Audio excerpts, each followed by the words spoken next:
Today discussing about this Vyasadev going, when this Shukadeva Goswami was born, he was going after him. So in that it comes that Shukadeva Goswami, he was like present.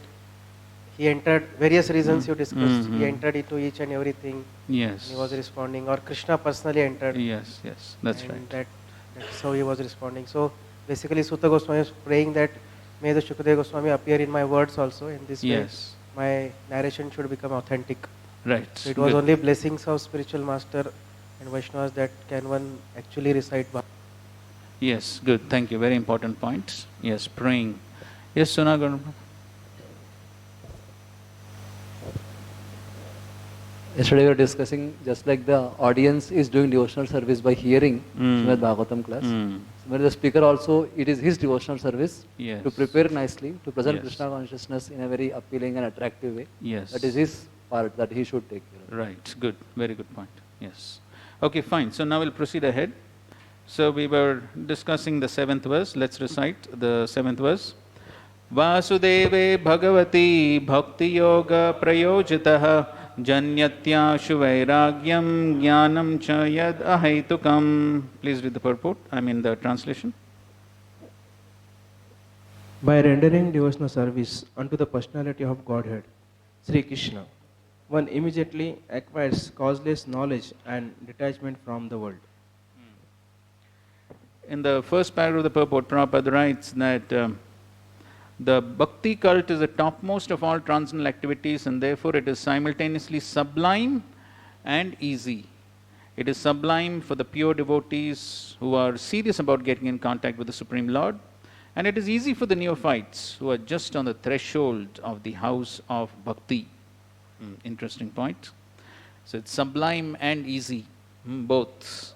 So for those who are serious about practicing devotional service, then for them it is sublime, it is transcendental, and for those who are neophytes, it is easy in comparison to all the other processes of devotional service. All the other processes of transcendence like karma, jnana, yoga, in comparison to all these other processes, the practice of bhakti is definitely easy. So we were discussing about jnana. Just to add a few points, we are discussing how the jnana is different from that of the jnanis. And also, on the path of devotional service, how is the jnana received? On the path of bhakti, how is the jnana received? How is the jnana received? Yes, solution. How does one get the jnana? Prabhupada writes in one of the purport in Bhagavad Gita that knowledge is the mature fruit of devotional service. Right. Correct. Some verses from the Bhagavad Gita? Okay, Tadvidi Pranipatena, that's correct. What are the other verses, Madhun Sundar Prabhu? Yes. Dami Buddhi Yogam Tam. And the next verse? Tesham evanukampartam aham jnanajam tama nashyami atmabhavastu jnanadipena bhasvata.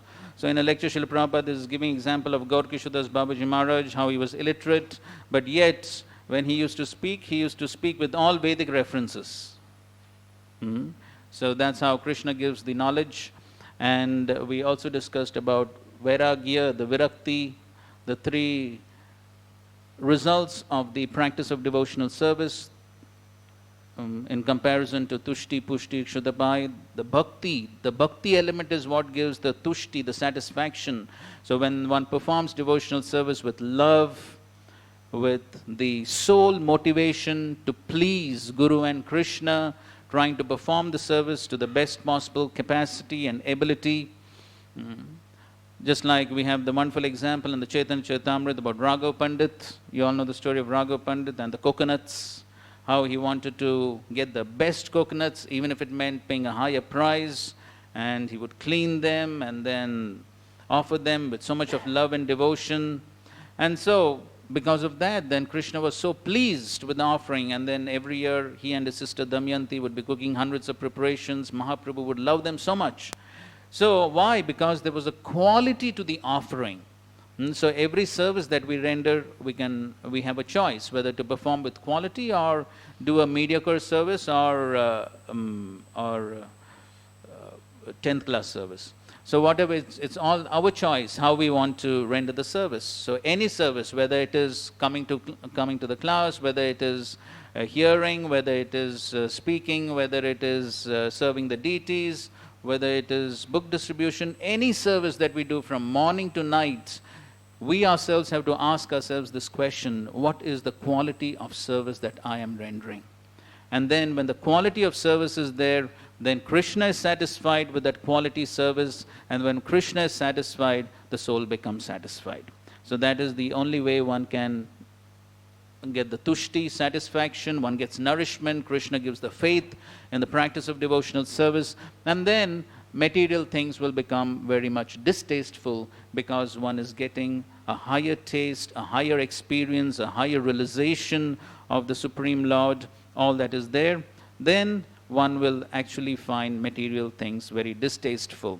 So therefore, especially as brahmacharis, it is very, very important, if we are interested in developing a distaste for material life, then we definitely have to focus on the quality of our devotional service. It doesn't matter which service, it doesn't matter.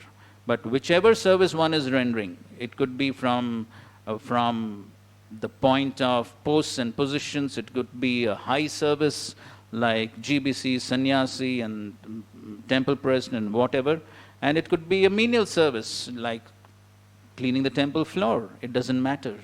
But then whatever service one is given, then how much am I putting my heart and soul into that service, and what is the quality of that service?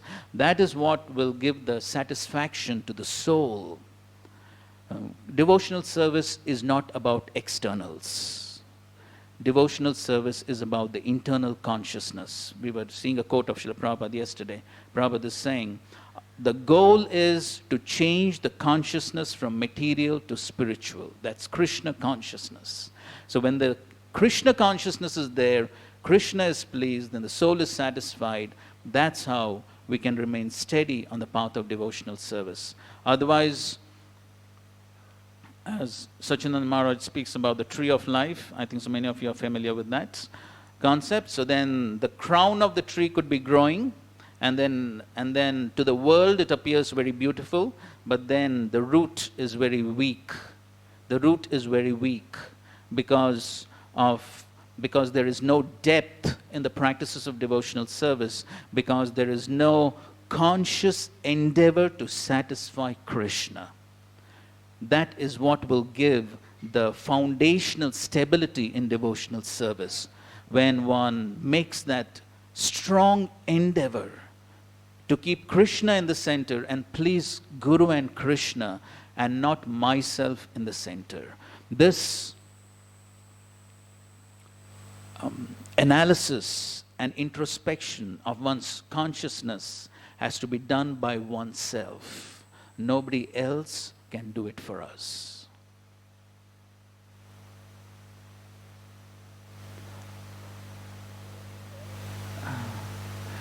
Okay, this is on this 7th verse. Please read.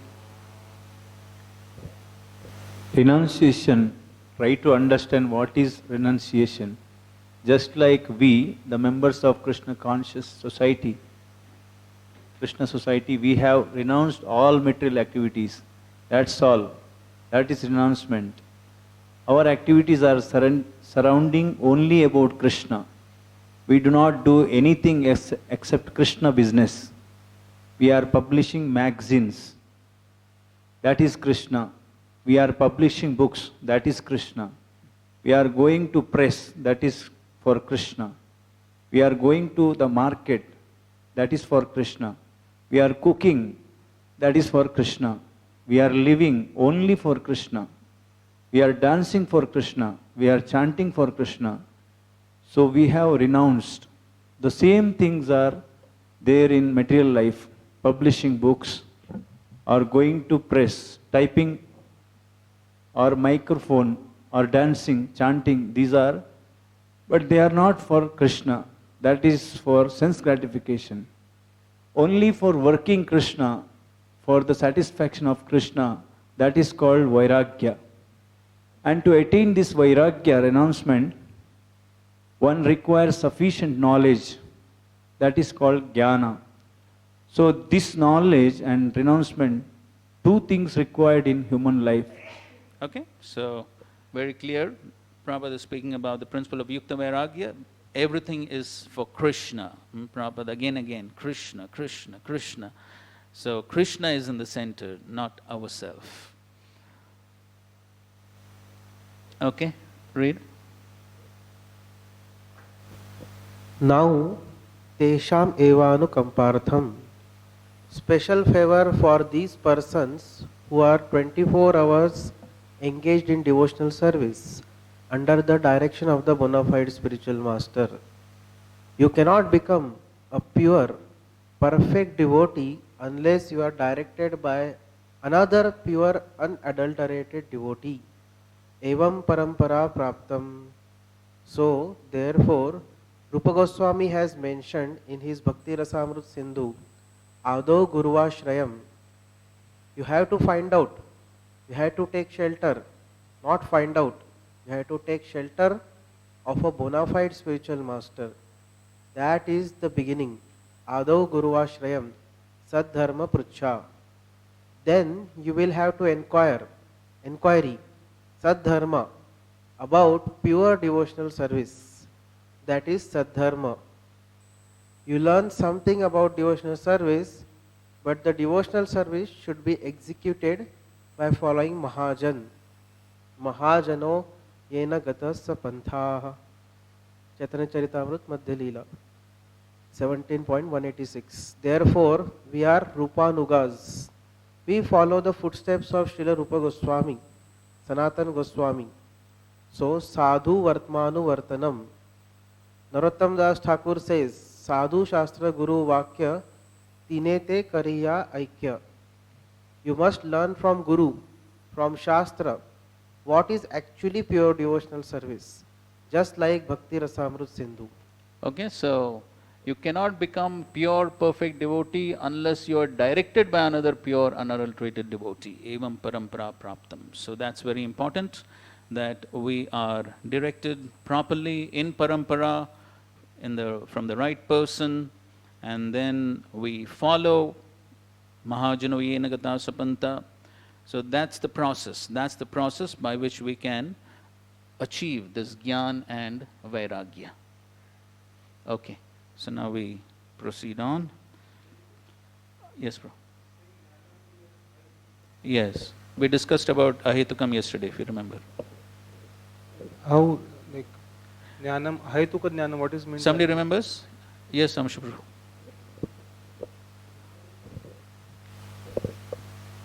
The goal of Gyanis is to get moksha, so it is a motivated cultivation of knowledge, whereas Yes.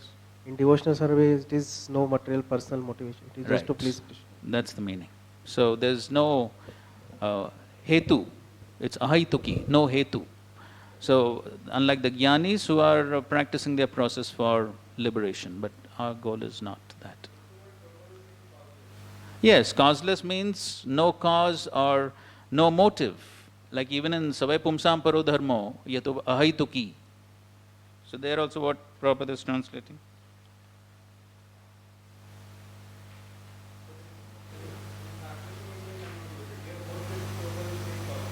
Yes, in the word to word, both places it is causeless. Right. Yeah, but that's how the Acharya is explaining. So the meaning is the same, no motivation. Yes. Yes, Yukta Vairagya. So that's what we saw Prabhupada speak. Okay, fine. Let's go to the next one. So now from the 8th to the 15th verse, Sutta Goswami is further speaking of what is the purpose of dharma, what is the goal of dharma. So first of all, he has defined what is parodharma. He spoke about the consequences of the parodharma, and then now he's speaking how the goal of dharma should always be bhakti and nothing else. Text 8. Dharmasvanushthita pumsam vishvaksena katasu yaha notpadyed yadiratim shrama eva hi kevalam. Translation, please.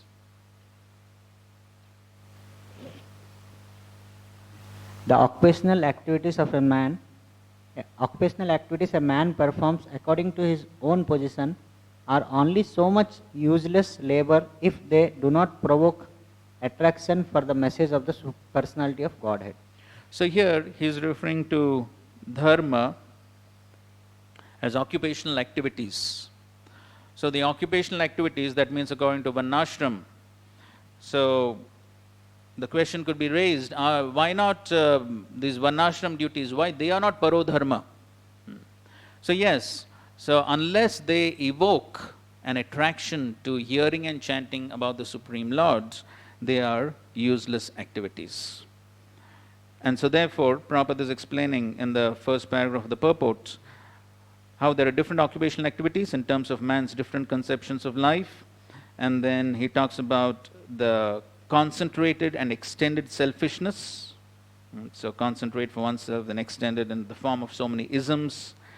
Towards the end of the paragraph he writes, but above the body and mind is the dormant spirit soul, whose absence from the body makes the whole range of bodily and mental selfishness completely null and void.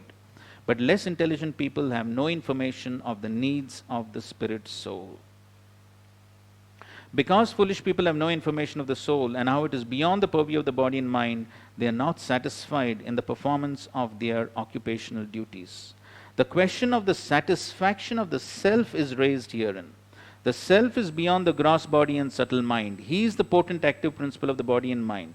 Without knowing the need of the dormant soul, one cannot be happy simply with the emolument of the body and mind. The spirit soul's needs must be fulfilled. And then he gives the example of simply cleansing the cage will not help. And what is the need of the spirit soul? The need of the spirit soul is that he wants to get out of the limited sphere of material bondage and fulfill his desire for complete freedom. He wants to get out of the covered walls of the greater universe. He wants to see the free light and the spirit, and that complete freedom is achieved when he meets the complete spirit, the personality of Godhead. Okay, so therefore, ultimately the spirit soul has to be satisfied by performing devotional activities. So all other duties may be there, but then ultimately all those duties must lead to an attraction towards Krishna.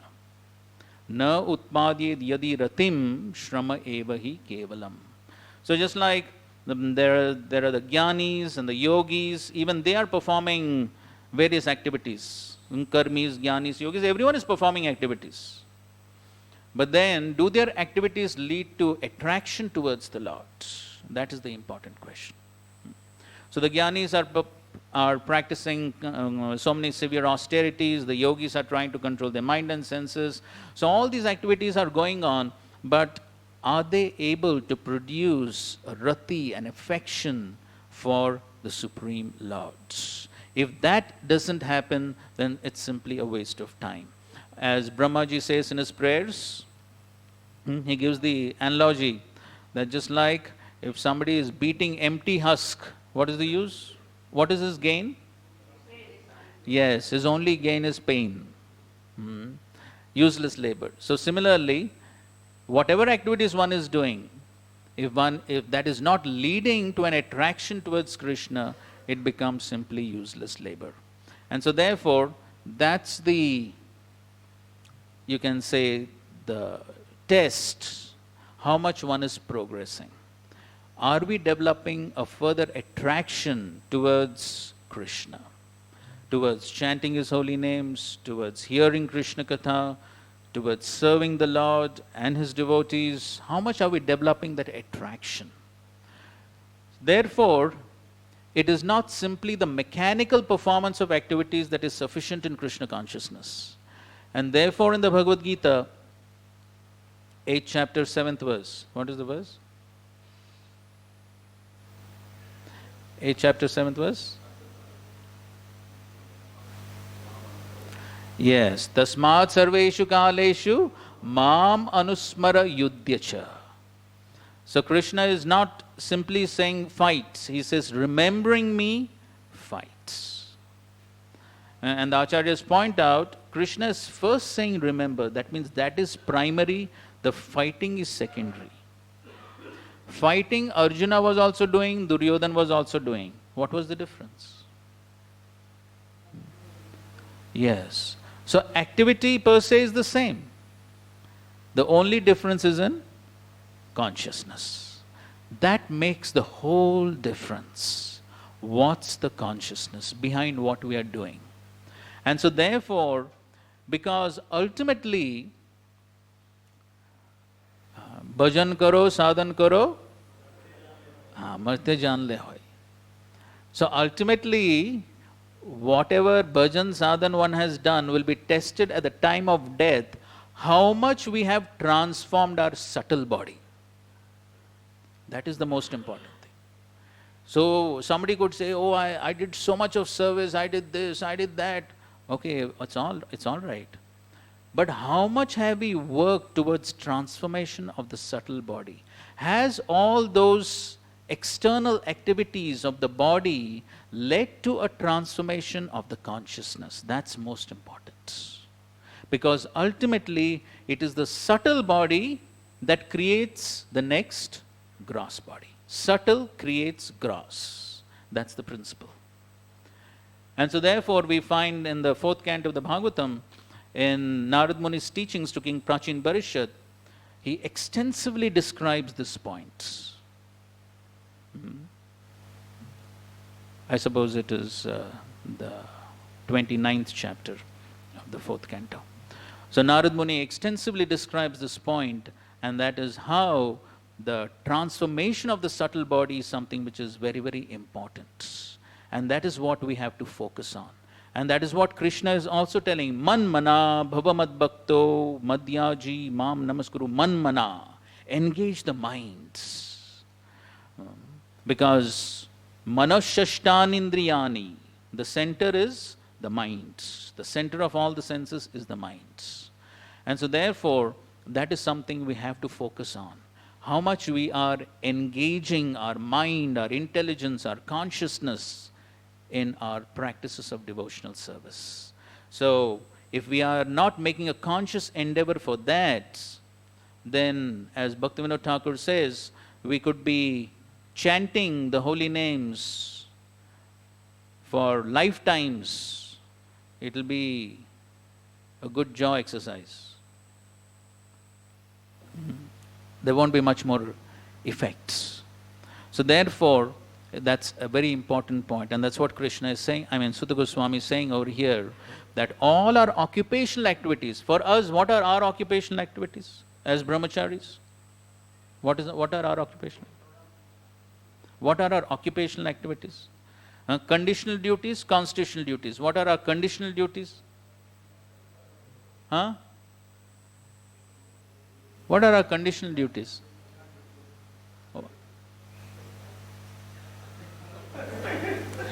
Prasad is there everywhere.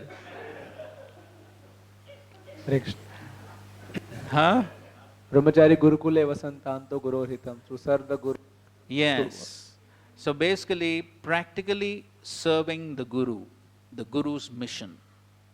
So the various activities that we're doing for the Guru's mission, those are our occupational activities that we are performing.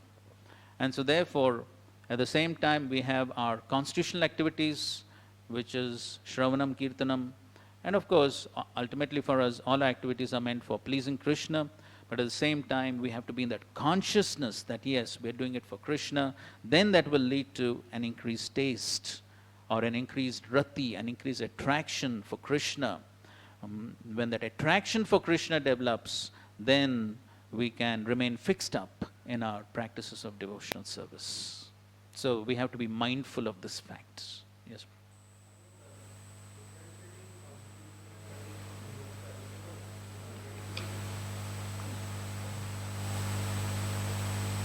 Somebody could answer that question.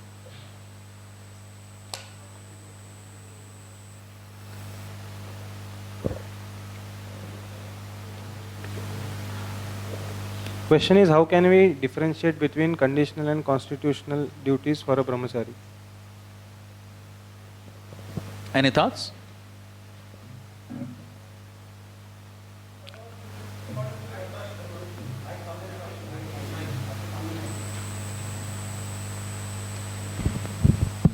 So those duties executed according to as per one's varna and ashram are conditional, related to the body, and the constitutional those are related to devotional service.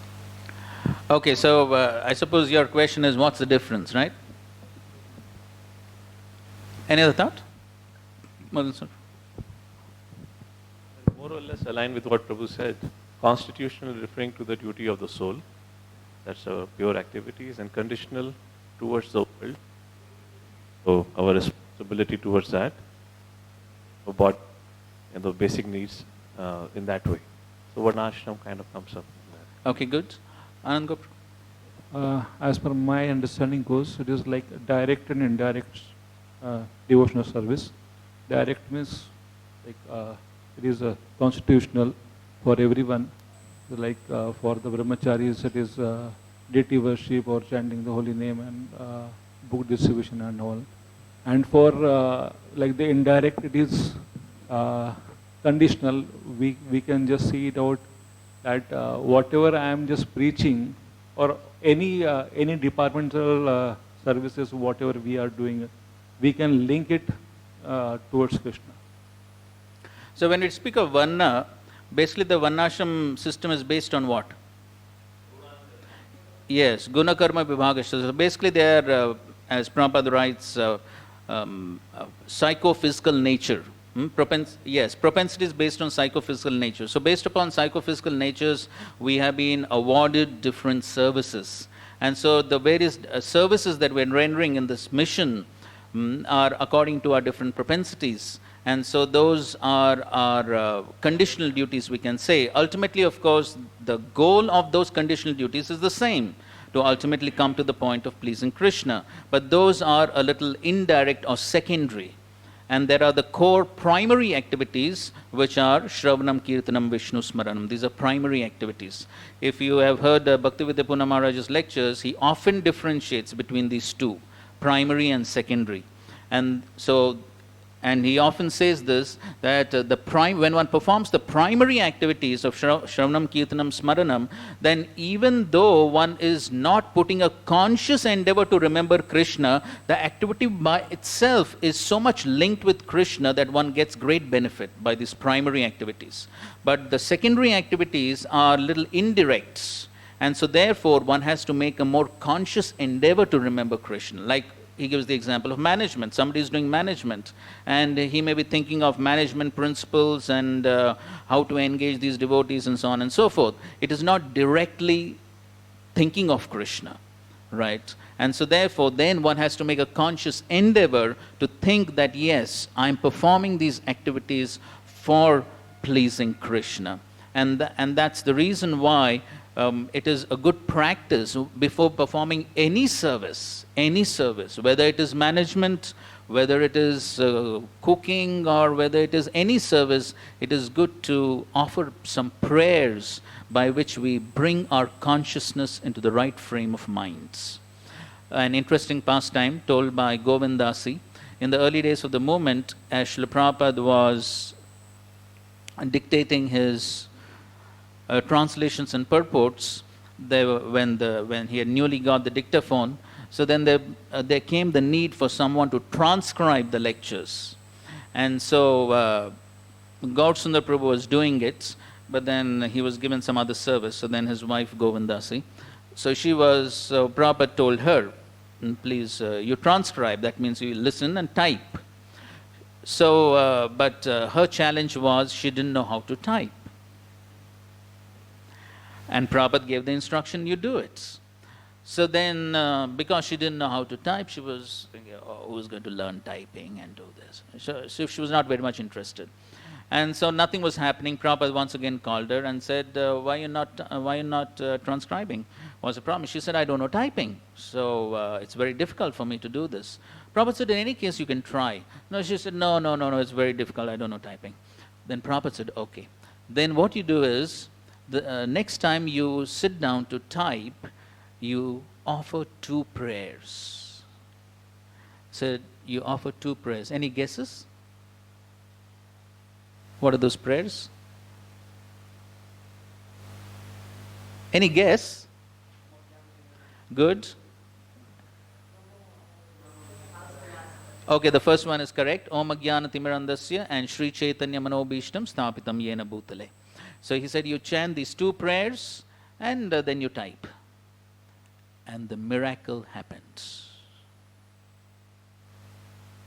The miracle happens. So yes, of course, these Prabhupada disciples had full faith in Prabhupada's words. And so then, yes, then the miracles happen. So, but the point is that yes, that's how, while performing any services, we can offer some prayers and invoke that divine consciousness that we are rendering the service for the pleasure of Krishna. And that's what our acharyas have constantly shown through their own example. Fine. Yes, bro. Please pass on the mic there. That it talks about Rati in Vishwaksen Katha. So especially the taste in hearing the message is very much also spoken very aptly. So sometimes we see a great enthusiasm in services and all, or in other aspects of bhakti, but not so much enthusiasm for hearing the katha. So then how do we understand? Because this, should we not understand that this particular aspect should be common in every devotee, no matter what particular aspect he relishes in bhakti? Therefore, Rupa Goswami in the Bhakti Rasamrit Sindhu, he mentions, and there is a verse in the Chaitanya Charitamrita. Usually in our Nectar of Devotion classes we quote this verse from the Chaitanya Charitamrita, where it is mentioned that on the path of sadhana bhakti, there is Swarup Lakshan and Tatastha Lakshan. We have been speaking about Swarup and Tatastha Lakshan of so many things. Now for sadhana bhakti also, there is Swarup Lakshan and Tatastha Lakshan. What is the Swarup Lakshan of sadhana bhakti? Shravanam Kirtanam. This is the Swarup Lakshan. And the Tatastha Lakshan is Krishna Prem, because that develops as a consequence of that. But the Swarup Lakshan of sadhana bhakti is Shravanam Kirtanam, because without Shravanam Kirtanam, we cannot call it sadhana bhakti. Because without that Shravanam Kirtanam, it will simply become mundane work. I think so in our first class we quoted that pastime in Mayapur of one devotee beginning to leave as Prabhupada started the lecture. I told? No? Or maybe I told in the congregation class. And maybe you have heard it. This is Kunti Maharani's prayers, lecture on Kunti Maharani's prayers, 8th chapter of the first canto.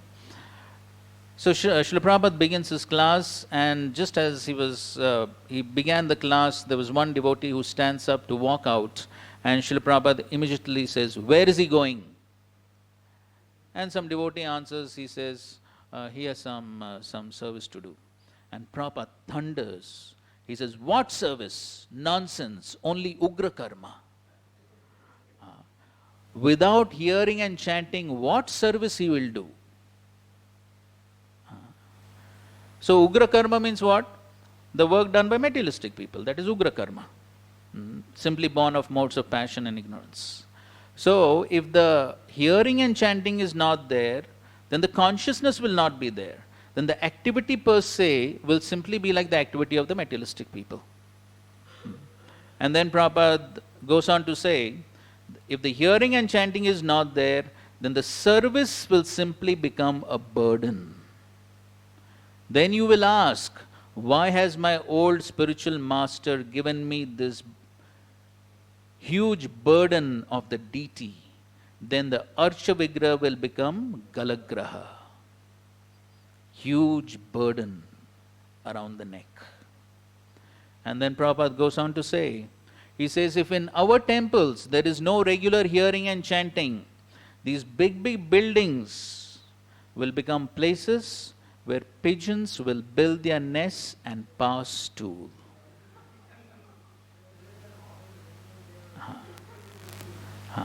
So, the point is that without the hearing and chanting, no one will survive in Krishna consciousness. Why? Because the service will become a burden. And how long one can carry the burden? Very difficult. Very difficult. And so therefore, if we have to do the service in the proper consciousness, then the regular hearing and chanting is very important. And so therefore, for us, especially as brahmacharis, it becomes all the more important, because we hardly have any other impetus to perform devotional service. Our impetus is the taste that we have to perform the service. That's our only impetus. And so therefore, very important that we develop that taste by the regular hearing and chanting. Especially the morning program is power-packed. Prabhupada himself has very clearly said, if one regularly attends the morning program, that will be the shield, kavacha, against Maya. And it is our observation, very clear observation, time-tested observation, that those who are lax in the morning program cannot survive. This is a time-tested observation, no doubts about it, especially in the brahmachari ashram. And so therefore, one has to be extremely careful about this, and Prabhupada was very particular about it.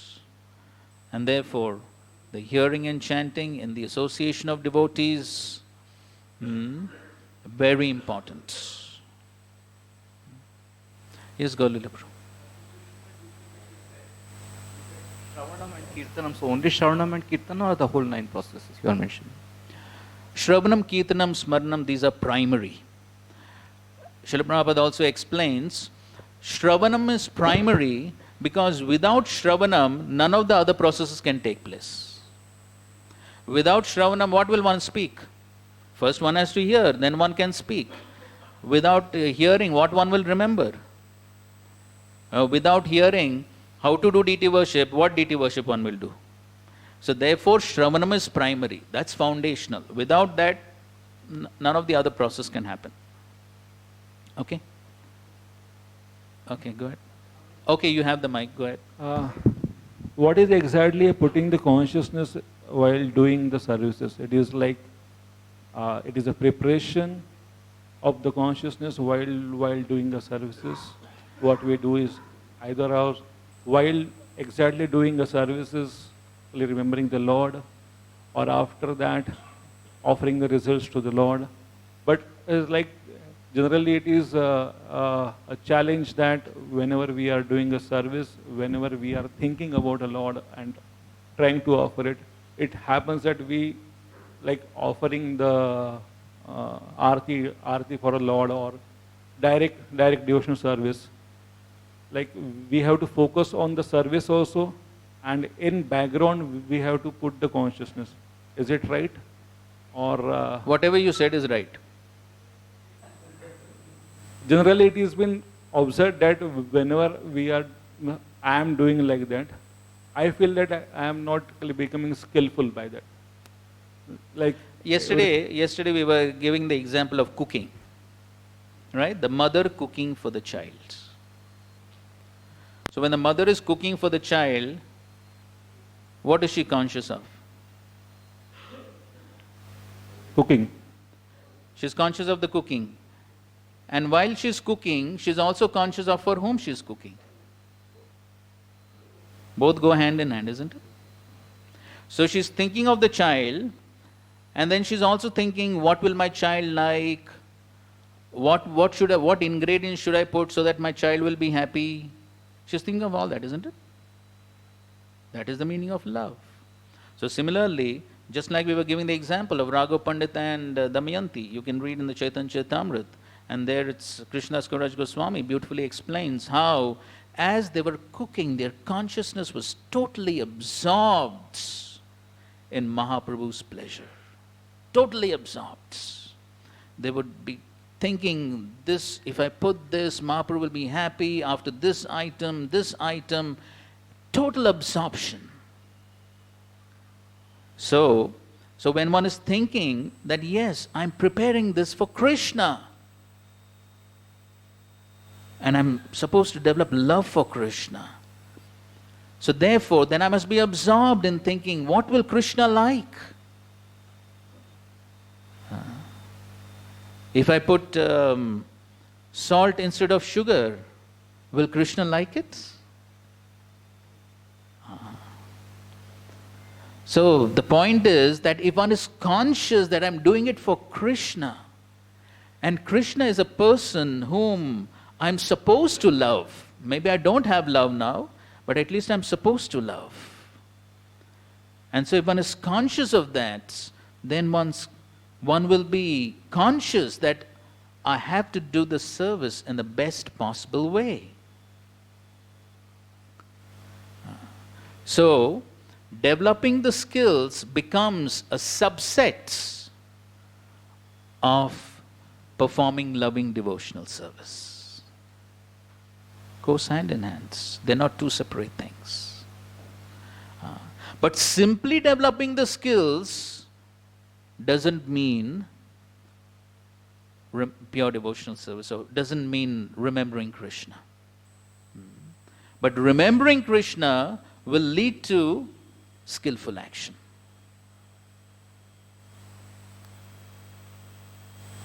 Somebody may be doing something very skillfully, but if he is not remembering Krishna, that it is for Krishna, not much benefits. Outside people, so many people, they are racking their brains to do everything so perfectly. Are they performing pure devotional service? No. But a devotee, he is remembering Krishna and is trying to please Krishna, and with that motive, he is trying to perform the service as best he can. Okay? Okay? Your devotional service, sadhana bhakti, Sarup is hearing and chanting, and Tatastha is love, loving service, that's love. So how to understand? Because love is the Sarupa, means like that. Because this is sadhana bhakti. On the platform of sadhana bhakti, there is no love, isn't it? Okay. But love is the goal. Okay. That's why that is Tatastha. But the primary focus in sadhana bhakti is Shravanam Kirtanam. Because first I have to get purified, then the love will develop. Next. So, it's actually something practically I am asking. So, when we cook for the Lord, sometimes the devotees, what they do, they hear some lecture. It may be lecture. But what happens, it actually happened, I saw that when they are doing some service, but while cooking, the puri is burning. But it's so absorbed in hearing. So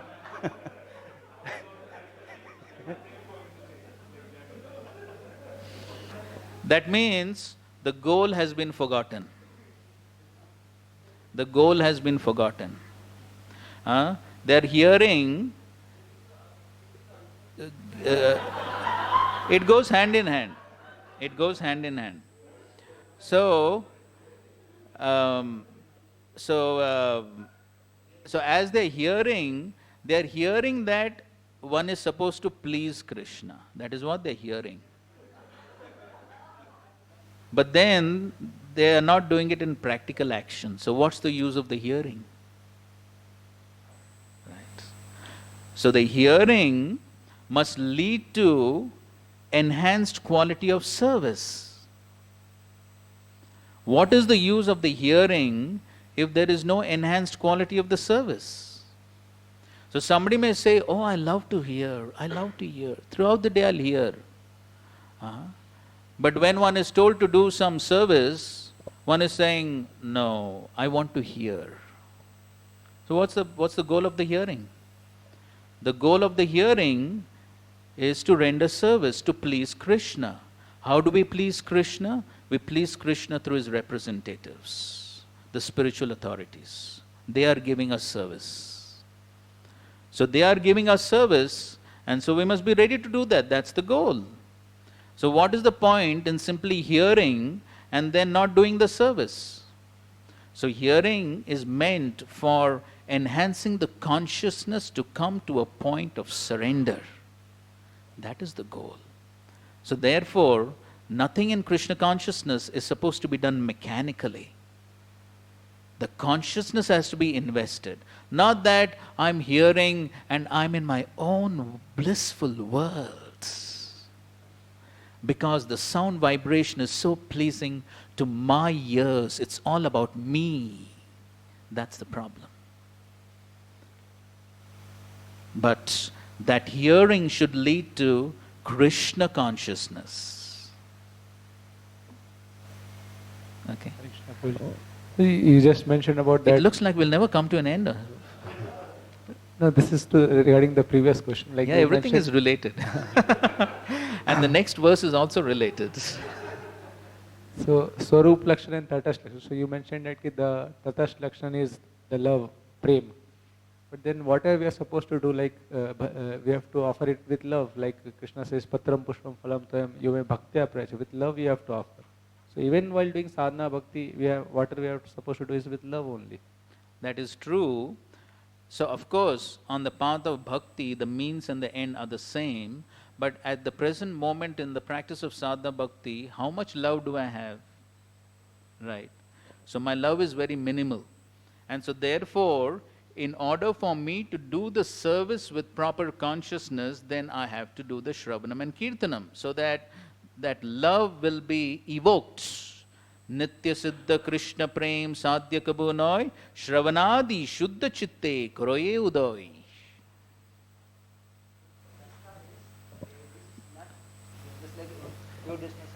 It's not the immediate primary factor, it's the goal. Quality Krishna Saranam, that is the Swarup Lakshan, and other qualities manifest due course of time. Yes. So that is Tatastha. Yes. The marginal means it comes and goes. But if you say, give example, love for Krishna is Tatastha, so it is. It basically means that the goal is love, but now my focus is on the Shravanam and Kirtanam to purify my consciousness so that the love will develop. That condition, but Tatastha. That this I am not saying, Prabhu, the Shastra is saying. Okay.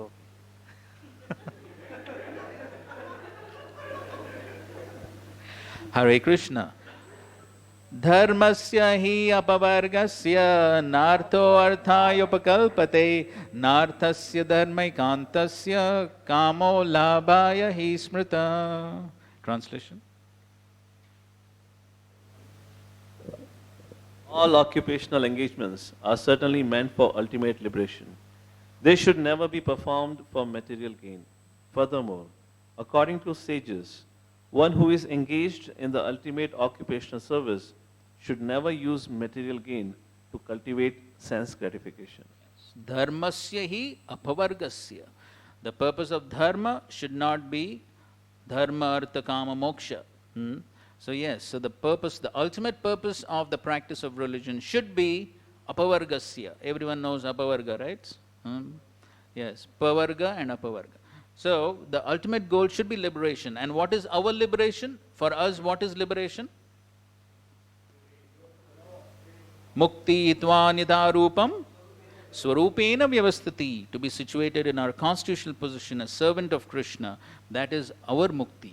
And so therefore, that should be the goal of our practice of devotional service. And of course, that should be the goal for all practices of dharma, whether it is the practices of the karmis, jnanis, yogis. Ultimately, for all of them, the goal should be the same, and that is liberation. And it should not be for na artha upakalpate. It should not be simply for getting some material gain, material profits, both gross and subtle. That should not be the goal. And furthermore, according to sages, one who is engaged in the ultimate occupational service, that is parodharma, should never use material gain to cultivate sense gratification. So even whatever material gain one is getting by the practices of one's occupational duties, so as devotees we may get some material gain. It could be money, it could be profit, it could be respect, it could be distinction. One could get all this as a part of devotional service, but all of that is not to be used for sense gratification, but is meant to be ultimately used for serving Krishna.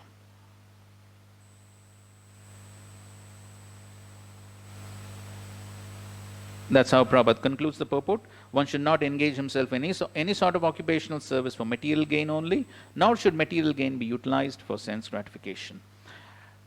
Just to elaborate on that point, you could read this on your own, but in the 7th canto,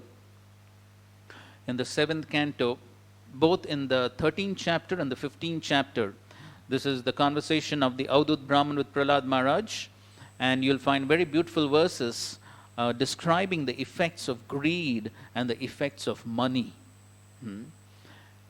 And Srila Prabhupada has given some very amazing purports and some very important instructions for all devotees and especially managers of the Krishna Consciousness Society. Prabhupada has given very specific instructions. And to sum it all up, Prabhupada says, every penny that one gets should be used only to further the Krishna consciousness movement and not for sense gratification. And there the Avadut Brahman speaks about what are the ill effects of accumulating money and being greedy for it. He speaks about so many different effects. And so you could read that section. So one has to be extremely careful. Money is a very entangling factor if not properly dealt with. Okay. How material gain should be utilized. So the 9th verse he's speaking about what dharma should be used for, or what and how material gain should be utilized. And then text 10, how material gain should be utilized is described as follows. Text 10. Kamasya nendriya priti labho jiveta yavata jivasya tattva jigyasa nato yasheha karma bhi. Translation please. Life's desire should never be directed towards sense gratifications. One should desire only a healthy life of self-preservation, since a human being is meant for inquiry about the absolute truth. Nothing else should be the goal of one's works. Kamasya na indriya priti. Kamasya here means desires. Prabhupada very often in his lectures he speaks, one cannot be without desires, only a stone can be without desires. Desires have to be there. But then, what is the quality of desire? That is most important. Somebody can open Bhagavad Gita, 2nd chapter, verse number 71. And as you open it, Shrutakirti Prabhu tells this pastime. Once on a morning walk, Srila Prabhupada was on his morning walk. There was a group of devotees. There was one devotee who was a little new. And he was very eager to ask a question, but he was slightly hesitant. And so the morning walk almost came to an end, and Srila Prabhupada sat in the car, and Srila Prabhupada was just about to close the door of the car. The devotee ran up to Srila Prabhupada and said, Prabhupada, I have a question. Okay, what's it? Can you please tell me one thing which is the most important thing in our practices of Krishna consciousness? One most important thing in our practice of Krishna consciousness, Srila Prabhupada said, desire. That's it. So, because that's the only prerogative of the jiva, that's the only thing which the jiva can do, and that is desire. You got the Bhagavad Gita verse? Yes. To become desireless means not to desire anything for sense gratification. In other words, desire for becoming Krishna consciousness actually desirelessness. Yes, that's the most important point. To desire for Krishna consciousness is becoming desireless. So kamasya na indriya priti. So not for sense gratification, but labho jiveta yavata. So if one gets some labha, if one gets some material gain, it should be simply for self-preservation, for keeping body and soul together. And basically, Jivasya tattva jigyasa. The purpose of human existence is for tattva jigyasa, to inquire about the supreme absolute truths.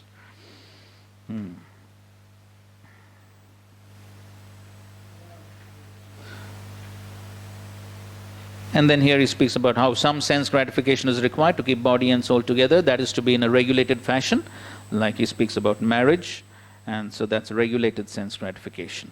The end of the purport: in every sphere of life, therefore, the ultimate end must be seeking after the absolute truth. And that sort of engagement will make one happy, because he will be less engaged in varieties of sense gratification. Okay, so if we keep the absolute truth in the center, then less sense gratification. Yes, Madhu.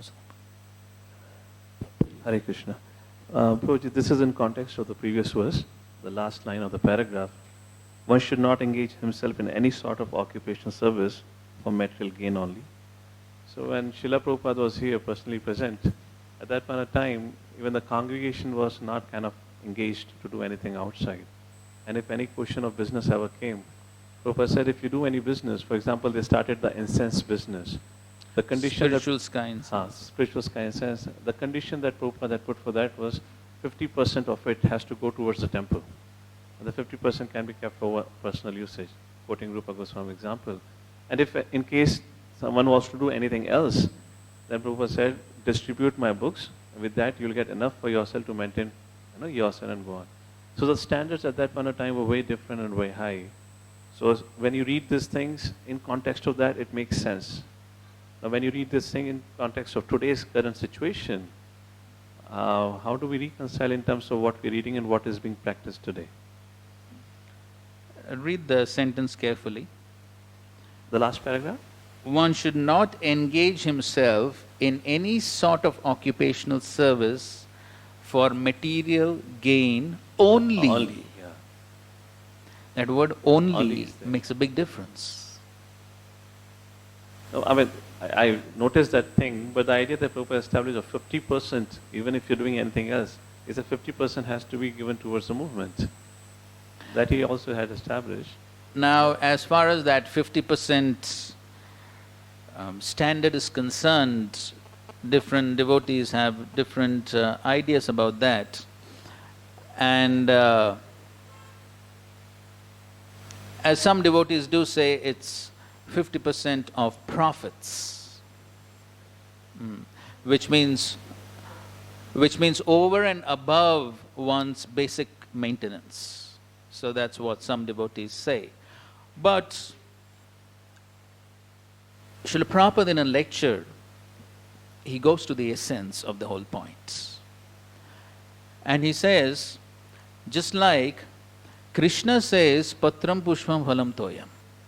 And he says, okay, Krishna is asking only for this much. So, I will give only this much to Krishna and halwa, puri, kachori for me.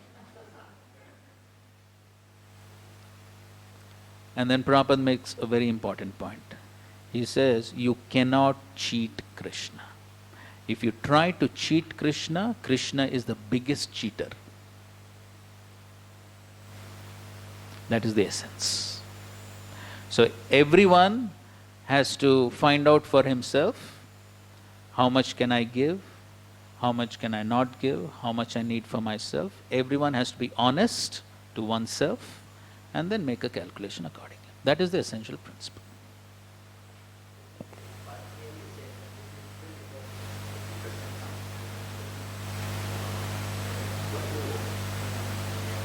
That's what we just said. Thank you. So what that absolute truth is explained as follows. Next verse. Vadanti tat tattva vidas tattvam yajnanam advayam brahmeti paramatmeti bhagavan niti shabdyate.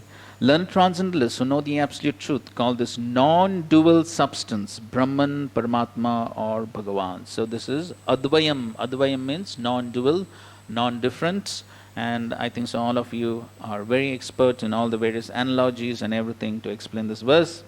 So I don't think so we need to get into too much discussion on this verse. And how to attain that absolute truth? How to attain that absolute truth? He is speaking in the next verse.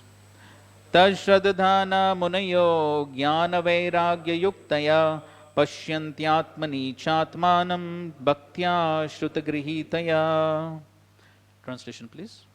The seriously inquisitive student or a sage, well equipped with the knowledge and detachment, realizes that absolute truth by rendering devotional service in terms of what he has heard from the Vedanta Shruti. Tashradhana munayo. Prabhupada translates Shraddhana here as seriously inquisitive.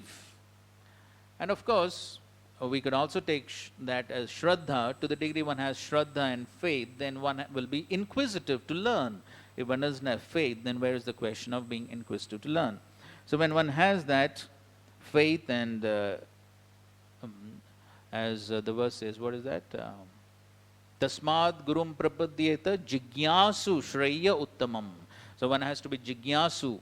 So one will be jigyasu when there is faith, and then when one has that jigyasu, when one has that shraddha, along with the jnana and vairagya that develops as a result of devotional service, equipped with, right? Yuktaya here means equipped with, and then he can see the Supreme Lord in himself, he can see the presence of the Paramatma in everyone else, and that will be possible only by bhaktya. Bhaktya, devotional service. What type of devotional service? Not whimsical. How? Shrutagrihitaya. Devotional service that is accordance to the scriptures. As the Bhagavad Gita is also saying, bhaktya. What is the verse? Only devotional service. Yes, that is one verse, and the other verse is?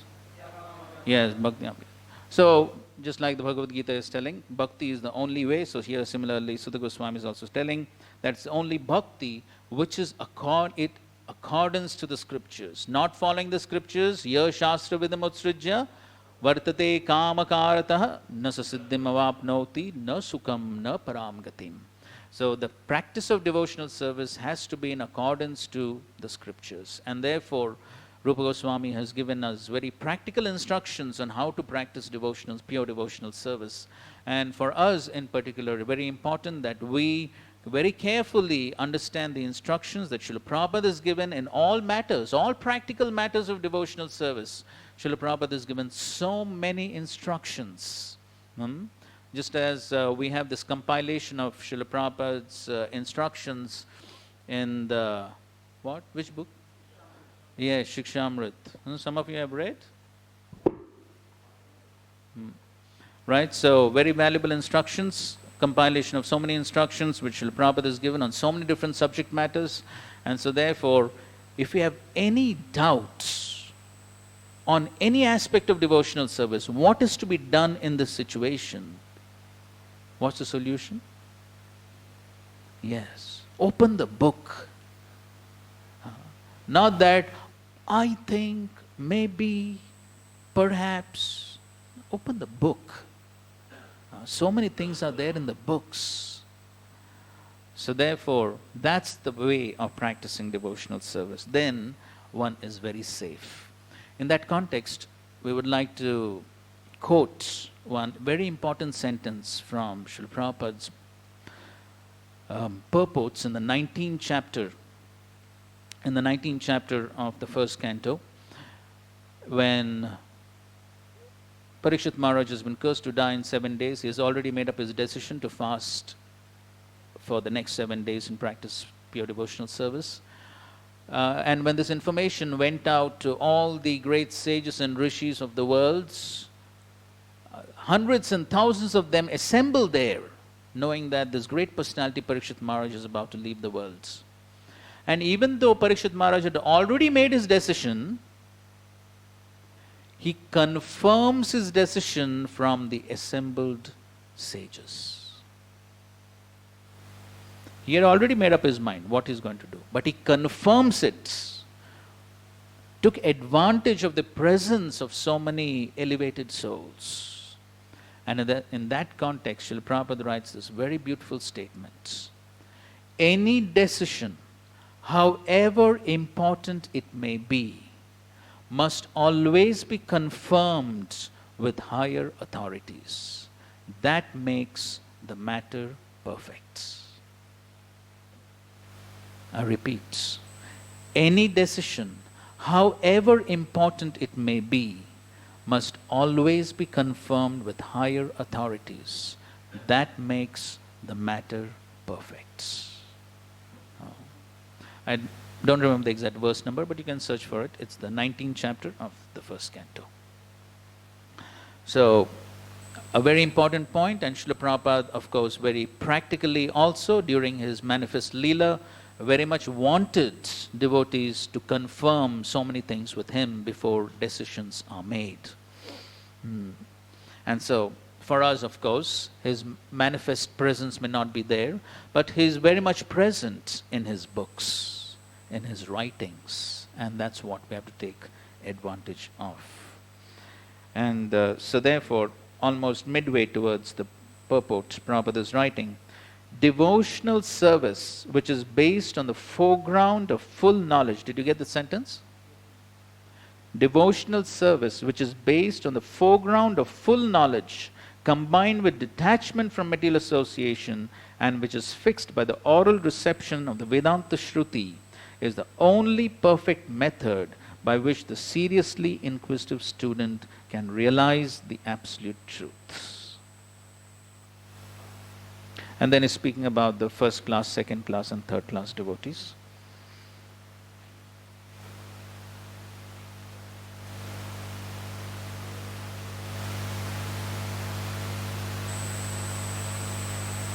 And the last paragraph, a sincere devotee must therefore be prepared to hear the Vedic literature like the Upanishads, Vedanta and other literatures left by the previous authorities or Goswamis for the benefit of his progress. Whose benefit? Whose benefit? Yes, our own benefit, benefit for my progress. And without hearing and following the instructions, the show of devotional service becomes worthless and therefore a sort of disturbance in the path of devotional service. Unless, therefore, devotional service is established on the principles of Shruti, Smriti, Purana, or Pancharatra authorities, the make-show of devotional service should at once be rejected. An unauthorized devotee should never be recognized as a pure devotee. By assimilation of such messages from the Vedic literatures, one can see the all-pervading localized aspect of the personality of Godhead within his own self constantly. This is called Samadhi. Okay, 5 minutes break and then we'll continue. Hare Krishna.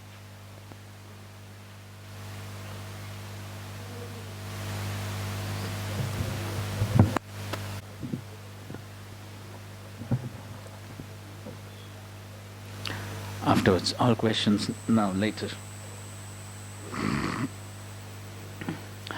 Okay, let's read a quote from Srila Prabhupada here. Okay, we read this. Therefore, wait, that's this one. You are working so hard simply for maintaining your body. No, you work hard, keep yourself fit, but live for Tattva Jigyasa. That is life. Tattva Jigyasa. What I am, what is God, what is the material world, why I have come here, why I am put into so much trouble. These are the inquiries. Not that everybody go to the market. That is not Tattva Jigyasa. That is Indriya Pritihi, howling in the market.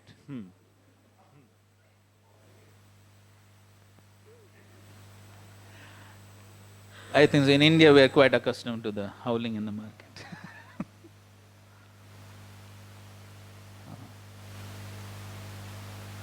Okay, read this. You can discharge your duty very nicely, but you have to see whether you are developing attachment for Krishna. Attachment means love, whether you are trying to satisfy Krishna. That is the test. If that is not done, simply formulas, if you execute the formula without any satisfaction of Krishna, then Sud Goswami says it is simply laboring and waste of time. Vishwaksena katha suyaha. notpadayed pratim yadi shram evahi kevalam.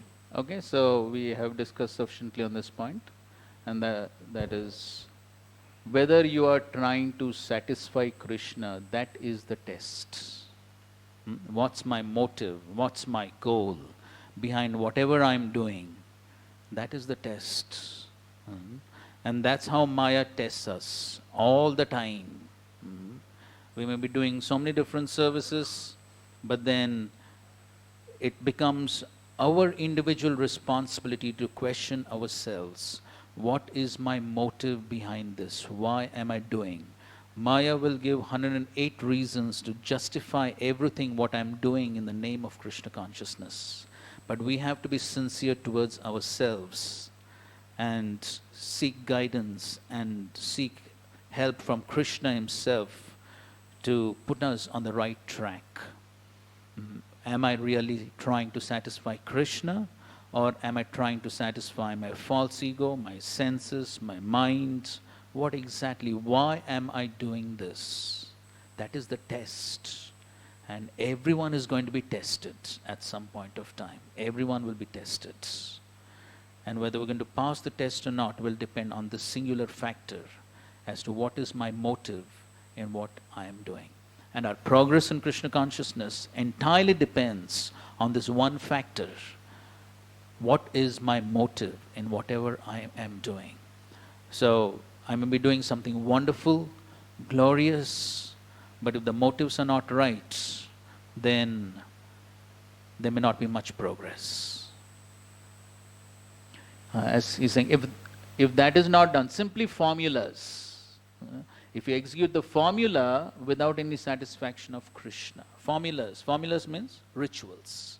The rituals of going through the work. The work is being done. The rituals of the work are being carried out. But the essence of that, and that is, what is the essence? What is the essence of all the formulas and rituals? Satisfaction of Krishna. That's the essence. And so therefore, that is what is being emphasized in the next verse, the 13th verse. Ata pumbi dvija shrestha vannashrama vibhagashaha swanishtitasya dharmasya samsiddhir haritoshanam. Translation. O best among the twice born, it is therefore concluded that the highest perfection one can achieve by discharging the duties prescribed for one's own occupation, according to caste divisions and orders of life, is to please the personality of Godhead. So Prabhupada writes, and there is a line highlighted in italics, and in each and every one of the above mentioned divisions of life, the aim must be to please the supreme authority of the personality of Godhead. This institutional function of human society is known as system of Varnashram Dharma, which is quite natural for the civilized life. So as we know, Varnashram, there is the Vedic Dharma, Varnashram, which is meant for the Vedic or the duties according to Varna and Ashram. Then there is Devi Varnashram. All the duties are meant to satisfy Krishna. And the Shastras explain that if the goal is not to satisfy Krishna directly or indirectly, and if only the duties are being performed, then that is actually Asurik Varnashram. And the result of that is simply hell. And so therefore, the goal should be Samsiddhir Haritoshanam. So the Varnashram institution is constructed to enable one to realize the absolute truth. It is not for artificial domination of one division over another. When the aim of life, that is realization of the absolute truth, is missed by too much attachment for Indriya Priti or sense gratification, as already discussed here and before, the institution of Varnashram is utilized by selfish men to pose an artificial predominance over the weaker section. Okay. Fine. And then, so till now, Sutta Goswami has established how the goal of dharma is only one, and that is bhakti, pleasing the Supreme Lord. Now, how to execute that? He's speaking in the next verse.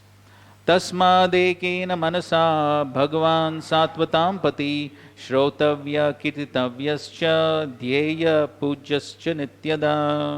Translation. Therefore, with one pointed attention, one should constantly hear about, glorify, remember and worship the personality of Godhead, who is the protector of the devotees. So here Prabhupada explains that how anyone becomes famous even in material life by propaganda. So by glorification, somebody becomes famous. So similarly, one can glorify the Supreme Lord, Shrotavya, Kirtavya, Jndeya, Pujasya, Nityada. Constantly one has to perform these activities. That's how. And then how Tasmad Ekena Manasa. Ekena Manasa. No diversion, no contamination, not Karma Mishra Bhakti, Jnana Mishra Bhakti, Yoga Mishra Bhakti, no contamination, only Shuddha Bhakti, Kevala Bhakti. So only by that performance of devotional service, then one can achieve the goal of life. And then somebody may ask, okay, I will perform these devotional activities, but what about all the karmic reactions that I have accumulated since practically time immemorial? How will I get rid of them?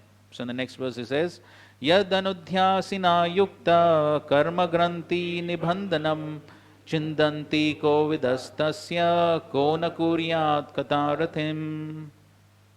Translation. With sword in hand, intelligent man cut through the binding knot of reactionary work, karma, by remembering the personality of Godhead. Therefore, who will not pay attention to his message? Yad anudhyasina. The sword, asina is the sword. What is that sword? Remembrance. Anudhya. Anudhya is the remembrance. The remembrance is the sword. So for remembrance to take place, what is preliminary? Yes. Shravanam, Kirtanam. That is preliminary. Then there is remembrance. Whatever one hears, whatever one speaks, that is what one will remember. Therefore Prabhupada would say, before going to sleep, if you read Krishna book, you hear about Krishna, then you may get Krishna dreams. So that's natural. I'm sure we all have that experience. Whatever we keep hearing, that is what we remember. And so therefore, that remembrance is the sword. That remembrance is what is important. And that is what is the goal. And that is what is going to decide the next life. What is the 8th chapter saying? Bhagavad Gita?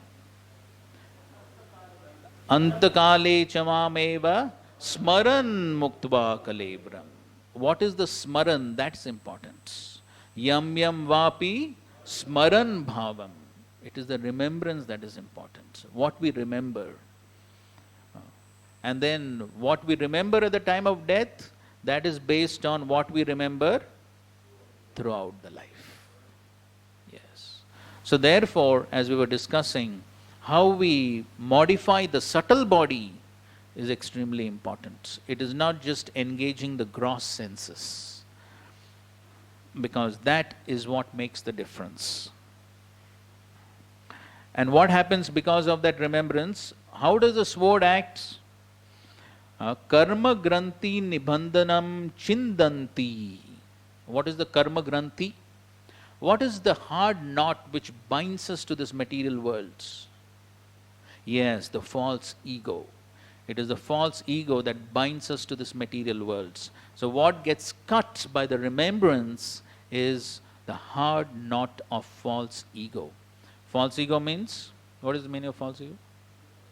Yes, misidentification with the body.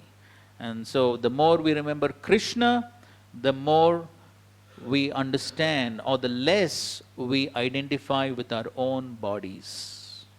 And the whole problem of material existence is bodily misidentification. All problems, whether it is the material world outside, or whether it is the Krishna conscious society, or whether it is our own individual lives, all problems are because of the bodily misidentification. And that's why Srila Prabhupada in all the lectures would hammer this point. You're not the body, you're the soul. Indian, American, European, Hindu, Muslim, all bodily misidentification. Prabhupada would hammer these points. Why? Because they're so deep-rooted and we tend to identify with the body so much. But the more we remember Krishna, then the less we will think of our body. Less we remember Krishna, more we will think of our own body. That is natural. And so therefore, it is very important that we increase that remembrance of Krishna by our hearing, chanting and serving for Krishna. Now you see, Prabhupada writes something very important. A few lines down the purport. This liberation automatically follows for one who constantly remembers the transcendental pastimes of the personality of Godhead. This is because all the activities of the Supreme Lord as Leela are transcendental to the modes of material nature. They're all attractive spiritual activities, and therefore constant association with the spiritual activities of the Supreme Lord gradually spiritualizes the conditioned soul and ultimately severs the knot of material bondage. So in that connection, there is that beautiful verse, 4th Canto, 22nd chapter, verse number 39.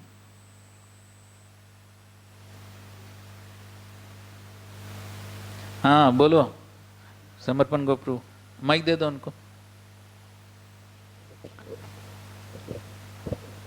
यत्पादपङ्कजपलाशविलासभक्त्या कर्माशयं ग्रथित उद्ग्रथयन्ति सन्तः तद्वन्नरिक्तमतयो यतयोऽपि रुद्धः श्रोतो गणस्तमरणं भज वासुदेवम्.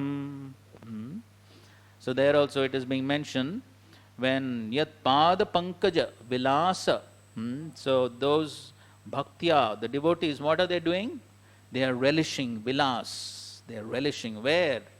Not in the dirty pool of material existence. Where? Pada pankaja, at the lotus feet of the Supreme Lord. That is why they are relishing. And so because of they are relishing the pastimes of the Lord, the remembrance of the Lord, serving the Lords. That is what they are relishing. They are immersed, they are absorbed in these activities. And so therefore, karmashayam gratitam, same word there also. So just like here, karma granti. So there also gratitam, the same word is used. The hard knot of false ego that is cut. Shroto ganas tam arnam vasudevam shroto, by hearing. So these are the ways by which one can cut the false ego, reduce the bodily misidentification. And in the next paragraph he says that liberation from material bondage is therefore a byproduct of devotional service. So devotees are not interested in liberation, that is simply a byproduct. Attainment of spiritual knowledge is not sufficient to ensure liberation. Such knowledge must be over-coated with devotional service.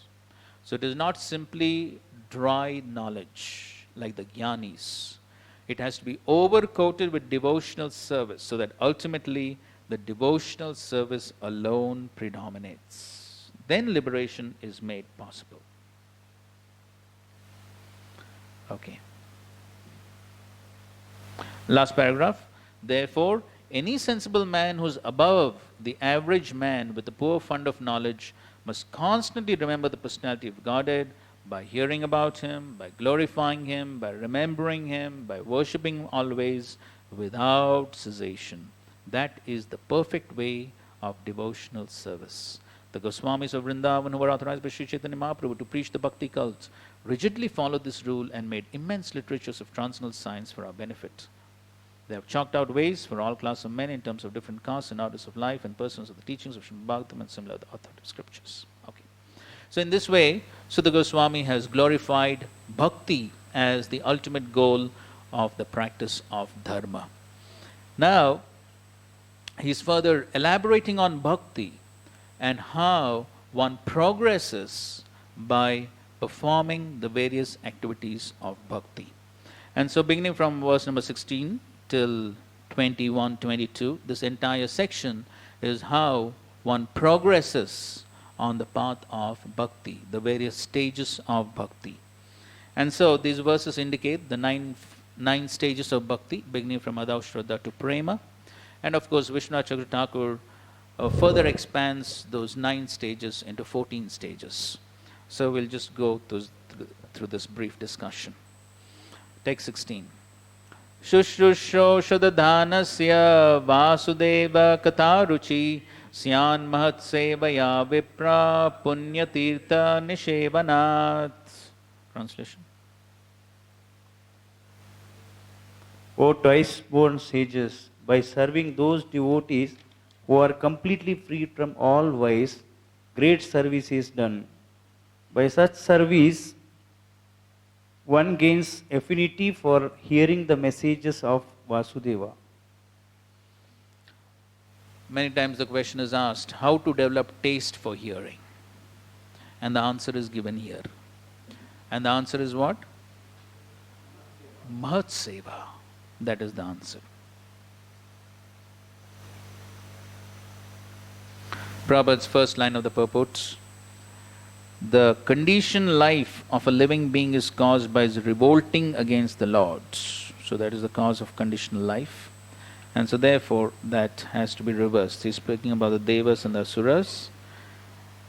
And the next paragraph he writes, the servants of God are to be respected as God by the devotees who actually want to go back to Godheads. Such servants of God are called Mahatmas or Tirthas. And so therefore, in this verse, Punya Tirtha Nishevanat, Tirtha. In the word-to-word meaning, Prabhupada writes, those who are cleansed of all vice. So therefore, Vishwanath Thakur, he says that this verse has 5 stages. 5 stages. If you take the 9 stages, then the verse basically has 2 stages, or you can say 3. So basically, Shraddha Dhanasya, so there is Shraddha.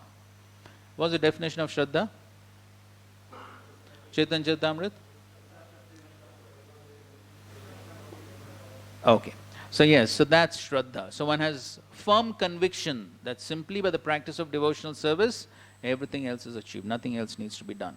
So so there is Shraddha, then because of that Shraddha, then one comes into the association of devotees, that is Mahat Seva. One comes into the association, then one serves the devotees, so Adav Shraddha, Sadhu Sang, and within and one performs Bhajana Kriya. So basically, of course, Bhajan Kriya can be considered in the next verse also, but essentially these are the stages of this verse. Now, Vishwanath Thakur splits them into a little more, and he says the first is Satam Kripa. So it begins with Kripa, it begins with mercy. So it is only by the mercy of the Vaishnavas that one can develop some Ajnat Sukruti, and by performing some Ajnat Sukruti, one develops some Shraddha. So it begins with Kripa, it begins with mercy, because it's, if you remember Nectar of Devotion, everything begins with causeless mercy of a devotee. Because of causeless mercy of a devotee, he engages people in service, and then by engaging people in service, there is, what happens? Ajnat Sukruti. Okay, so therefore it all begins with Kripa, Satam Kripa. Then because of that Kripa, then the next stage he says is Mahat Seva. So because of the causeless mercy, he engages people in Seva. So whether it is Harinam or taking part in Rath Yatra, book distribution, whatever. So somehow the Seva is being done, and that's how he makes further progress, and then that's how he gets Shraddha, which he says is the 3rd step. The 3rd step is because of the Seva, then he develops Shraddha, and then when he develops Shraddha and he goes further on the Shraddha, then he takes shelter of a Guru, Guru Padashraya. And that's what he refers to as Punya Tirtha Nishevanat. So here Tirtha, Tirtha means what? devotee, one who is cleansed from all vice. So that is referring to Guru Padashraya. And then when he takes shelter of a Guru, and then he develops eagerness to worship, eagerness to serve, that he calls as Bhajaneshu Spriha. So there is an eagerness to serve, an eagerness to worship, eagerness to hear. So all this develops by taking shelter of the devotee. So these are the stages that are spoken of in this verse. And the last paragraph of the purport, Prabhupada writes, the servants of God come to propagate God consciousness, and intelligent people should cooperate with them in every respect. By serving the servant of God, one can please God more than by directly serving the Lord. The Lord is more pleased when he sees that his servants are properly respected, because such servants risk everything for the service of the Lord and so are very dear to the Lord.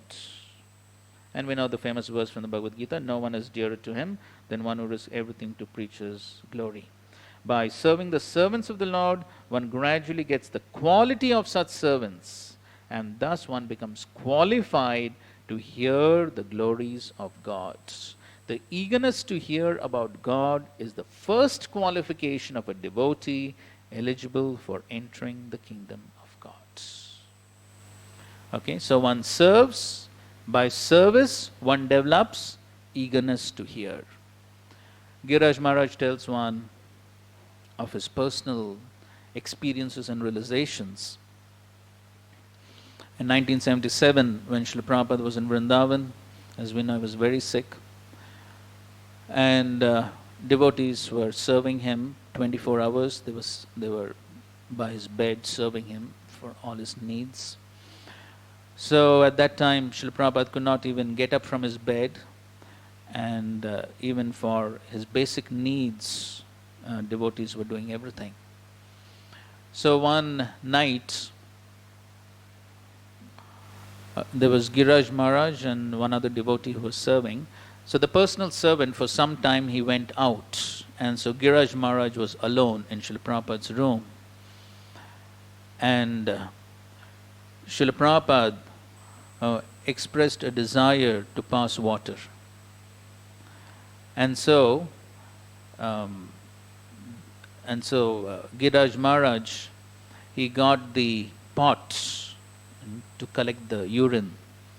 So he took that pot and he helped Srila Prabhupada to respond to nature's call, and I kept that aside. Apparently a very small menial task. Just as we hear Ishwara Puri performing these tasks for his spiritual master Madhavendra Puri.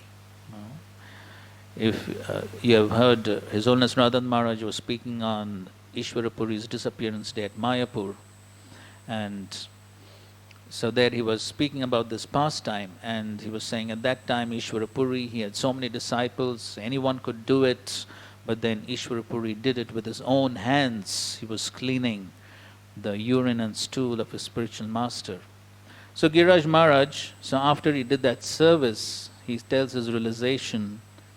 He tells, by doing this service, I felt myself purified of unlimited sinful reactions more than my all other services which I had done for so many years. This was his realization. And so that's the point. So by serving, as Prabhupada is writing here, by serving the servants of the Lord, one gradually gets the quality of such servants and one becomes qualified to hear. By serving the servant of God, one can please God more than by directly serving the Lord. And in a purport in the Chaitanya Chaitamrita, Prabhupada, of course, both in his lecture and his purports, he mentions this point. The common Western saying please me, please my dog. You heard that? Because especially for the Westerners, if somebody pleases the dog, then the master becomes very happy, more than something being done to the master. So similarly, as Bhaktivinoda Thakur says, what does he say? Tumhara kukur, I'm your dog. So like that, so by pleasing the servants, the Lord becomes very pleased. And that's how, by pleasing the Lord, one develops the taste for hearing. On one's own, one may struggle. But when one gets the mercy, it becomes so much more easy. And that's what Prabhupada is writing. And thus one becomes qualified to hear the glories of the Lords. So one gets that eagerness to hear, one gets that taste to hear with the right motive, because one has developed an attraction for Krishna. That develops by Krishna's mercy, by pleasing the devotees. Okay, so now, then what happens as one continues to hear? Take 17. Shrinvatam swakata Krishna punya shravana kirtanaha ridhyantasto hi abhadrani vidunoti surutsadam. Translation. Sri Krishna, the personality of Godhead, who is the Paramatma, Super Soul, in everyone's heart and the benefactor of the truthful devotee, cleanses desire for material enjoyment from the heart of the devotee, who has developed the urge to hear his messages, which are in themselves virtuous when properly heard and chanted. Shrinvatam swakatha Krishna. So when Krishna hears that his own glories are being sung by someone, his own glories are being heard, somebody is very eager to hear his glories, then Krishna immediately becomes very attracted to that person. Prabhupada writes, messages of personality of God is Sri Krishna are non-different from him. Whenever therefore offenseless hearing and glorification of God are undertaken, it is to be understood that Lord Krishna is present there in the form of transcendental sound, which is as powerful as the Lord personally. Today morning also we were hearing, Prabhupada is quoting that verse. What is that? Yatra gayanti madbhakta tatra tishtami narada. So Krishna himself says, I'm not there in Vaikuntha, I'm not there in the hearts of the yogis, but wherever the devotees are chanting and hearing, then Krishna is personally present. The transcendental sound vibration is non-different from Krishna, and that has full potencies like Krishna. Nam namakari bahuda nija Krishna. So Prabhupada further writes that same thing, no rigid fixture of time, anyone can chant the holy name with attention and reverence to his convenience. The Lord is so kind to us that he can be present before us personally in the form of transcendental sound, but unfortunately we have no taste for hearing and glorifying the Lord's name and activities. We have already discussed developing a taste for hearing and chanting the holy sound. It is done through the medium of service to the pure devotee of the Lord. The Lord is reciprocally respondent to his devotees. Somebody can please read the rest of the purport. Very important. The Lord is reciprocally respondent to his devotees. When he sees that a devotee is completely sincere in getting admittance to the transcendental service of the Lord and has thus become eager to hear about him, the Lord acts from within the devotee in such a way that the devotee may easily go back to him. The Lord is more anxious to take us back into his kingdom than we can desire. Most of us do not desire at all to go back to Godhead. Only a very few men want to go back to Godhead. But anyone who desires to go back to Godhead, Sri Krishna helps in all respects. Continue. One cannot enter into the kingdom of God unless one is perfectly cleared of all sins. The material sins are products of our desires to lord it over the material nature. It is very difficult to get rid of such desires. Women and wealth are very difficult problems for the devotee making progress on the path of back to Godhead. Many stalwarts in the devotional line fell victim to these allurements and thus retreated from the path of liberation. But when one is helped by the Lord Himself, the whole process becomes as easy as anything by the divine grace of thou. To become restless in the contact of women and wealth is not an astonishment, because every living being is associated with such things from remote time, practically immemorial, and it takes time to recover from this foreign nature. But if one is engaged in hearing the glories of the Lord, gradually he realizes his real position. By the grace of Lord, such a devotee gets sufficient strength to defend himself from the state of disturbances, and gradually all disturbing elements are eliminated from his mind.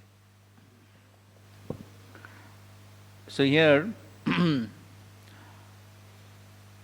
Prabhupada is laying great stress on attracting the Lord's mercy to free oneself from material contamination. So we have to be convinced of this point, that I myself, by my own endeavor, cannot clear the mountains of anarthas that I have accumulated since time immemorial.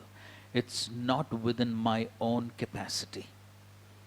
And therefore, dependence on the mercy of the Lord is extremely essential.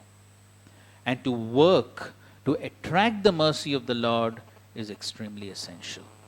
And that's what Prabhupada is writing. And so he's especially writing of how women and wealth are very difficult problems for the devotee making progress on the path back to Godheads. And see what he writes next. Many stalwarts in the devotional line fell victim to these allurements and thus retreated from the path of liberation. So even those who are highly learned,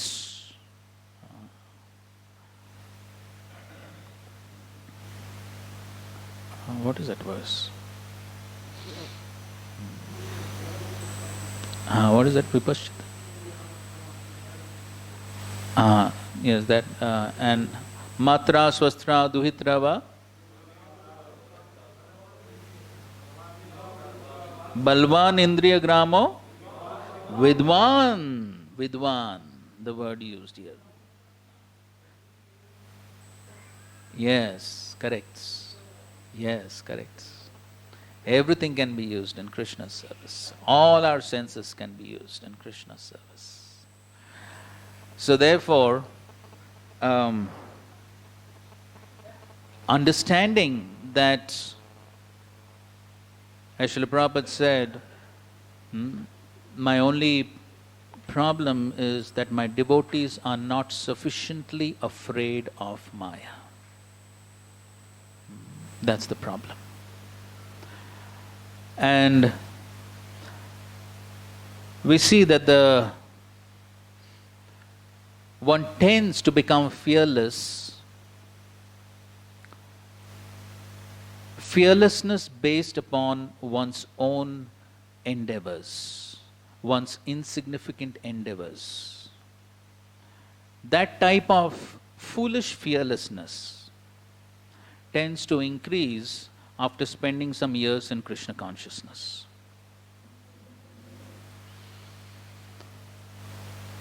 And one thinks, now I have made sufficient progress, and now Maya cannot touch me.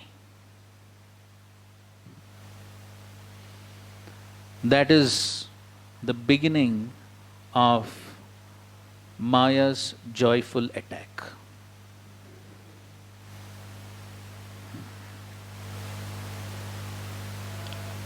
Therefore, the Shastras warn that spiritual life is like walking on razor's edge. A little inattention and there will be havoc. And history has shown that nobody is spared.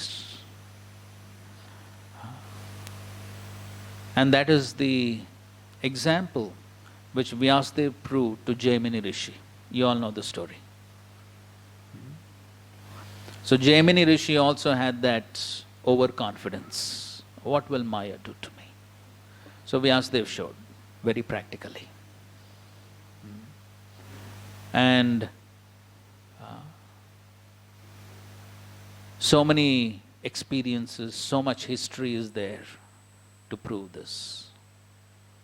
So therefore, understanding this, Prabhupada writes, but when one is helped by the Lord Himself, the whole process becomes as easy as anything by the divine grace of the Lord. So therefore, it becomes very essential to understand one's own insignificant position. There is nothing to be proud of in this world. When one understands, I'm so insignificant in front of the material energy. Bhaktisiddhanta Thakur tells that story you may have heard many times of the frog and the elephant. You heard that story, right? The richest frog in the world and the elephant. How many have heard? Not everyone. Amshapru, you can tell?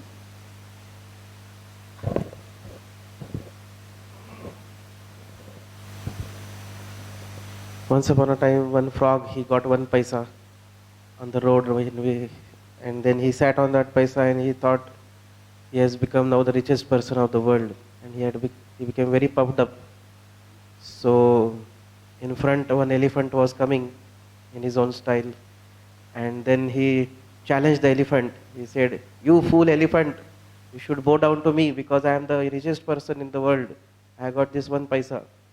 And elephant did not even notice some croaking was coming, and he put his lotus foot on this frog, and the frog was no more. So that's the story. Anyway, whether it was the foot or the something which came from behind.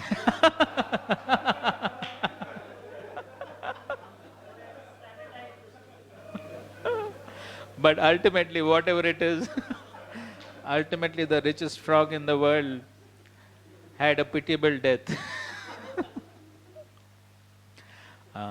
So like that, so sometimes after coming to devotional service, we get some assets. Of course, as one devotee said, asset is asat. It is not sat. But one mistakes the asat to be sat. Then there is a problem. So, just like the frog, he became so proud, and he challenged the elephant. So Bhaktisiddhanta Thakur says, similarly, the foolish materialists who are so insignificant in front of the powers of material nature challenge material nature. And then material nature shows her true form. And then within few seconds they are wiped out. So similarly, we may be foolish enough to challenge the material energy, thinking that, oh, now I am senior, so many years I have practiced devotional service. Who can do anything to me? It's all fine. Challenging Maya, the material energy. That's Lord's energy. Devi Esha Gunamai Mama Maya.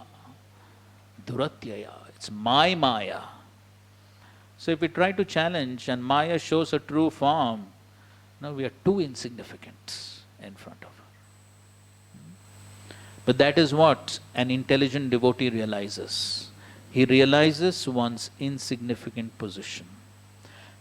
And Srila Prabhupada also told the story, which we all know very well, Punar Mushtika Bhava. So Krishna can empower one to become like the tiger, totally empowered, to do amazing, wonderful things. But if one becomes proud, if one thinks, now I have become big, now no fear of Maya, now I can do whatever I like, now I can act whimsically, now I don't need to follow any authorities, Now I can do whatever I like. Now I don't have to be strict in my sadhana. I've done enough sadhana. Somebody open Chaitan Chaitamrit, Madhya Leela, 19th chapter, verse number 156.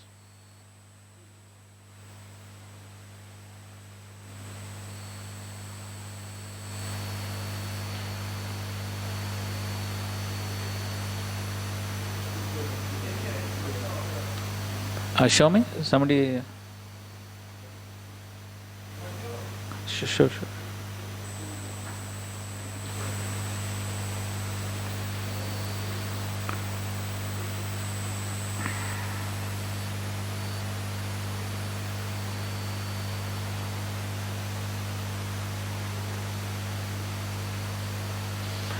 Okay, the translation here says, if the devotee commits an offense at the feet of a Vaishnava while cultivating the creeper of devotional service in the material world, his offense is compared to a mad elephant that uproots the creeper and breaks it.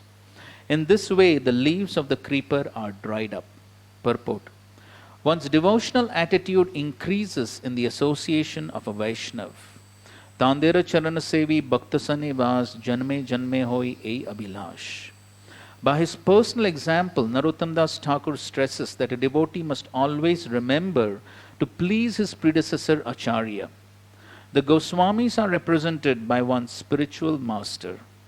One cannot be an Acharya spiritual master without following strictly in the disciplic succession of the Acharyas.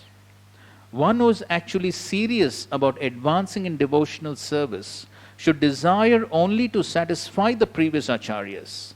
Echai Gosayard Mui Taradas. One should always think of oneself as a servant of the acharyas. And thinking this, one should live in the society of Vaishnavas. However, if one thinks, this is the important statement. However, if one thinks that he has become mature, he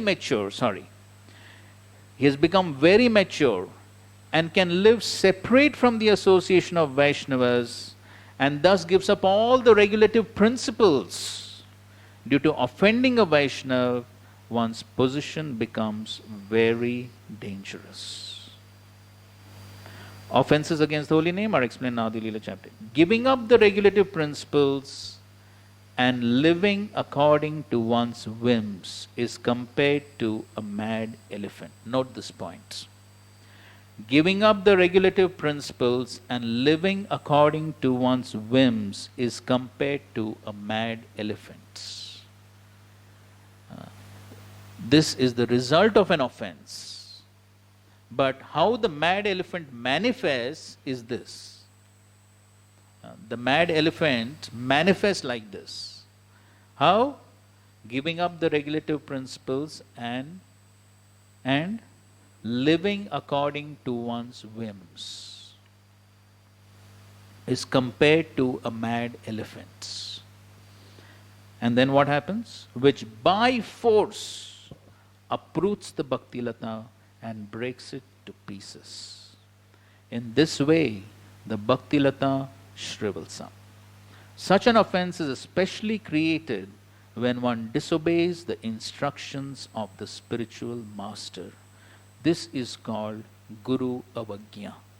And we should note, when we speak of Guru Avagya, it does not mean that spiritual master has to come and give some specific instructions in the year. Not necessary. All the instructions of the spiritual master are there in the books and the lectures. Whether it is Srila Prabhupada or whether it is our own spiritual master, Diksha Gurus, the instructions are there both in the books and the lectures. No need for any specific instructions. And so, the devotee must therefore be very careful not to commit offenses against the spiritual master by disobeying his instructions. As soon as one is deviated, see that, as soon as one is deviated from the instructions of the spiritual master, the uprooting of the bhakti lata begins. And gradually, all the leaves dry up. And you can read yourself the further verses which are further explaining this. Yes, bro.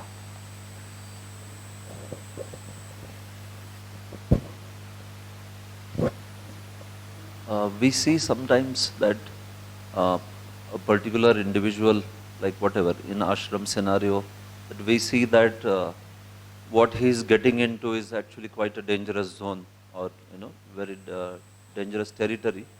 But then sometimes from others we see that okay, he has the ability to catch the fish without getting wet, or something like that. And that's the idea that is floated around also. So, but we do see that it is actually quite a dangerous thing, what to speak of getting wet, maybe they can drown also, fall and drown. So in such cases, we, on one hand, we feel very sad that we are not able to help. And because such ideas are floated, we see that others also become aspirants of getting into those territories. And that becomes kind of thing which is aspired by many when they should not be. So in such situations, what we should try to do? Because it's kind of also makes us despondent that why this is not being understood, that this is very dangerous field. So let it be of, whatever, counseling women or some very prestigious and getting into a lot of fame and all that.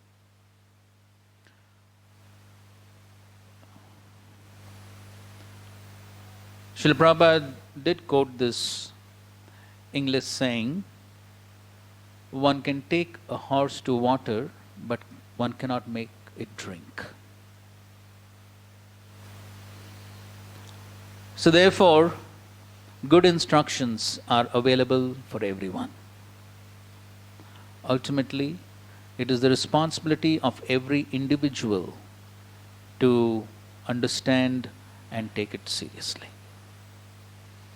So therefore, good instructions are available, good instructions and advice can be given, but unless one oneself is serious, who can help? It's very difficult. And sometimes, if one oneself is not serious and one doesn't understand the value of good instructions, then one may simply become angry when good instructions are given. And so therefore, the individual himself has to understand that what I am doing, is it according to Guru, Sadhu, Shastra? This is for every individual to understand. Everything what one is doing, everything what one is thinking, everyone what one is speaking, everyone what one is doing. Guru Mukha Padma Vakya, Guru Mukha Padma Vakya, Chittete Koriya Aikya, Arana Kori Ho Mane Asha. That is what one should be thinking. Am I acting according to Guru's words, or do I have some other motives, other intentions? This is for every individual. How much time can someone all the time be behind someone? Not possible. So whether it is the Guru or whether it is the Vaishnavas, to some degree they can help, but unless one oneself takes up that responsibility, it's very difficult. So everyone has to understand. Therefore, Srila Prabhupada has given such clear instructions in his purports. You see those purports, how crystal clear they are, without any ambiguity whatsoever. Prabhupada is so clear on the point, one has to live according to the acharyas. Very clear. And not doing so, one is entering into the dangerous zone. So therefore, every individual has to take on that responsibility. And when Srila Vishwanath Thakur in the Madhurya Kadambini describes when one commits an offense, then what is spiritual appears to be material. That is the result. So all what is transcendental and spiritual, the holy name, the Lord's form, activities, pastimes, devotees, everything what is spiritual and transcendental appears to be material. That is the result of an offense. And then the result of that is when it is perceived as material, one loses taste. And when one loses taste, what is the impetus? That's what happens. And so therefore, one has to be extremely careful about all these points, and one has to regularly read, hear, and have that sincerity of purpose. Very important. And if one has that sincerity of purpose, then Krishna will give the intelligence. And when one has that attitude of dependence on the Lord, that is what is important. I am dependent on the Lord's mercy, and therefore humility plays such an important role. So one has to be humble enough to accept that I am so insignificant. What is the need to be proud of anything in this world? The result of pride? Offense.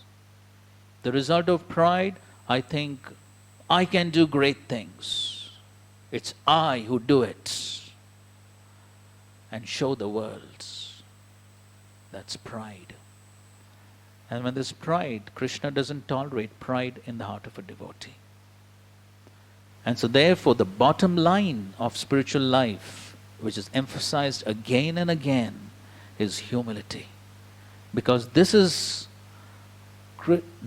what is Krishna consciousness, to understand that I'm simply an insignificant servant of Krishna. This is our constitutional position. What is the meaning of a servant?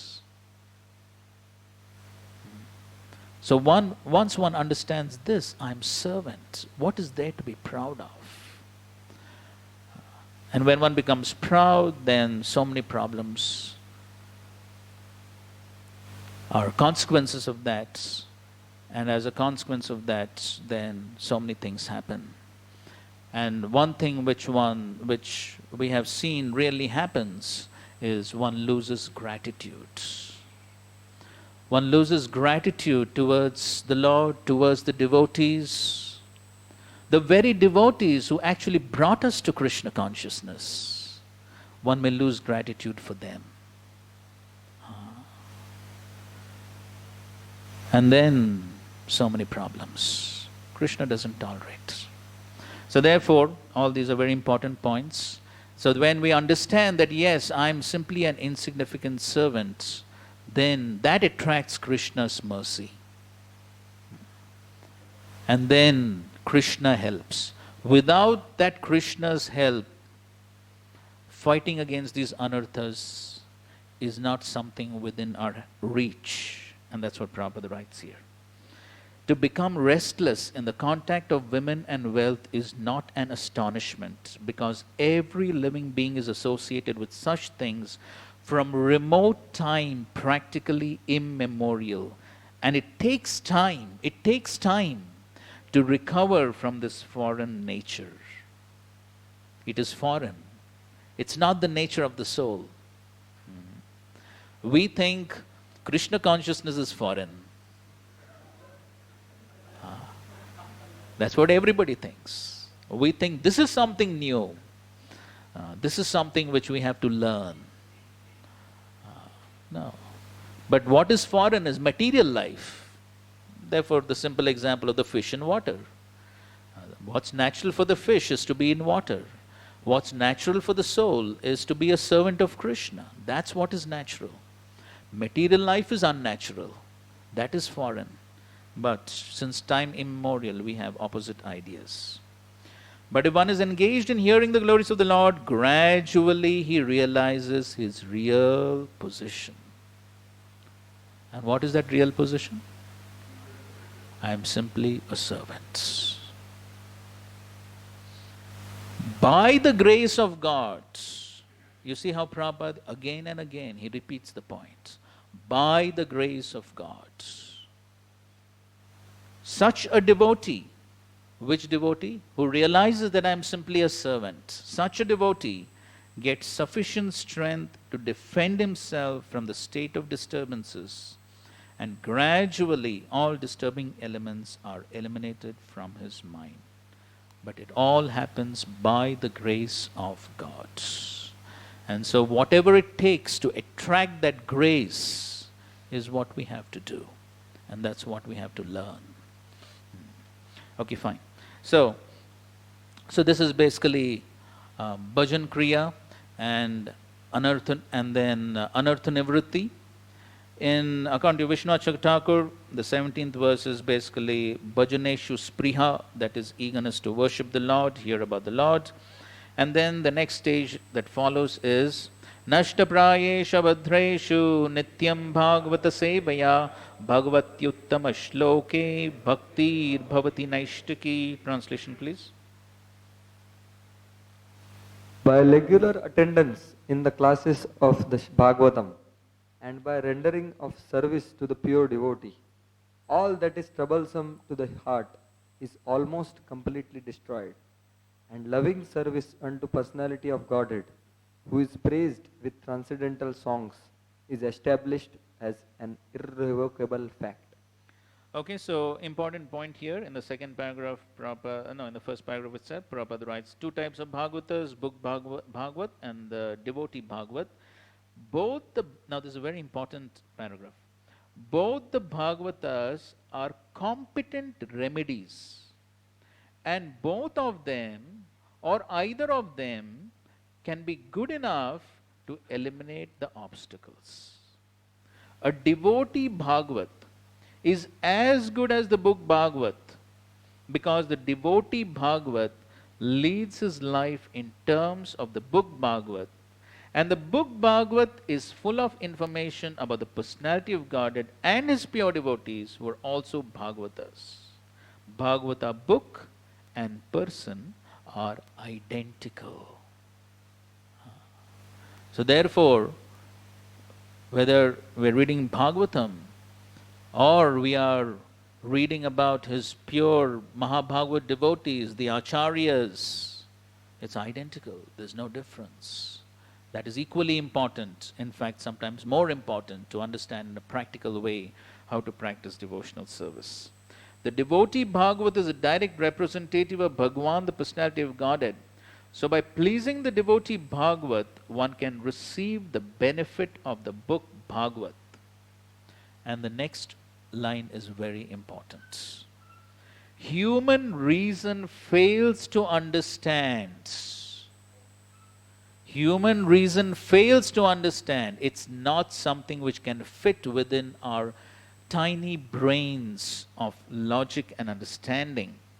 Fails to understand how by serving the devotee Bhagavat or the book Bhagavat, one gets gradual promotion on the path of devotion, but actually these are facts explained. So we have to just accept this is science, that's all. And if we follow these principles that have been given, serving the book Bhagavat and the person Bhagavat, simply follow. How it works, human reason fails to understand. But of course, we do understand to some degree that yes, Krishna will be pleased. And then by Krishna's pleasure, by Chaitanya Mahaprabhu's pleasure, what is impossible can become possible. The mountains and mountains of anarthas which we have accumulated since time immemorial can be smashed to dust by the mercy of the book Bhagavat and the person Bhagavat. Those of you who were there in the Bhagavatam class, we were quoting that letter of Srila Prabhupada. Prabhupada's writing, Mr. Lust, or his father or his grandfather, I will kick him on the face with my boots, provided you follow my instructions. So Prabhupada is ready to do that, provided we are ready to follow his instructions. And then he gives the example of Narad Muni. And then after that, he writes, these are the miraculous effects of the association of Bhagavatas. And to understand these effects practically, it should be noted that by such sincere association of the Bhagavatas, one is sure to receive transcendental knowledge very easily, with the result that he becomes fixed in the devotional service of the Lord. The more progress is made in devotional service under the guidance of the Bhagavatas, the more one becomes fixed in the transcendental loving service of the Lord. The messages of the book Bhagavad, therefore, have to be received from the devotee Bhagavat, and the combination of these two Bhagavatas will help the neophyte devotee to make progress on and on. It's not one, it's both. Very clear. Prabhupada is making the point very clear. Both the Bhagavatas are essential, not one. And so the more progress is made in devotional service under the guidance of the Bhagavatas, the guidance is required. So we should be humble enough to understand, I cannot do things on my own. I require guidance. This is our humble position. If we think we can do things on our own without guidance, we are sadly mistaken. It doesn't work that way. This is a science. It has to work this way. And then, we'll just complete this verses till 21. And then what happens when, so this 18th verse is basically Naishtiki Bhakti, that is Nishtha Bhakti. And Vishwanath Thakur divides it into two. He says there is Bhakti, that is Bhakti itself. And then the 7th stage he says is Anartha Pagama, that is the destruction of the Anarthas. Prabhupada is writing, the verse says Prayeshu, and Prabhupada in a lecture says 75%. Because the total eradication of Anarthas takes place only at the level of Prema. 19th verse. Tada rajastamo bhava kamalobhadayaschaye chete eter anaveddam stitam satve prasidati. Translation please. As soon as irrevocable loving service is established in the heart, the effects of nature's modes of passion and ignorance, such as lust, desire and hankering, disappear from the heart. Then the devotee is established in goodness, and he becomes completely happy. So Rajas and Tamas, the manifestations of Rajas and Tamas are Kama and Lobha. So therefore, as one becomes purified of the effects of Rajas and Tamas, and then one becomes situated in Sthitam Sattve Prasidati. And so Sattve indicates the mode of goodness, and gradually Shuddha Sattva, and then Prasidati, one becomes totally satisfied. So the 19th verse goes on, is describing basically Ruchi and Asakti. And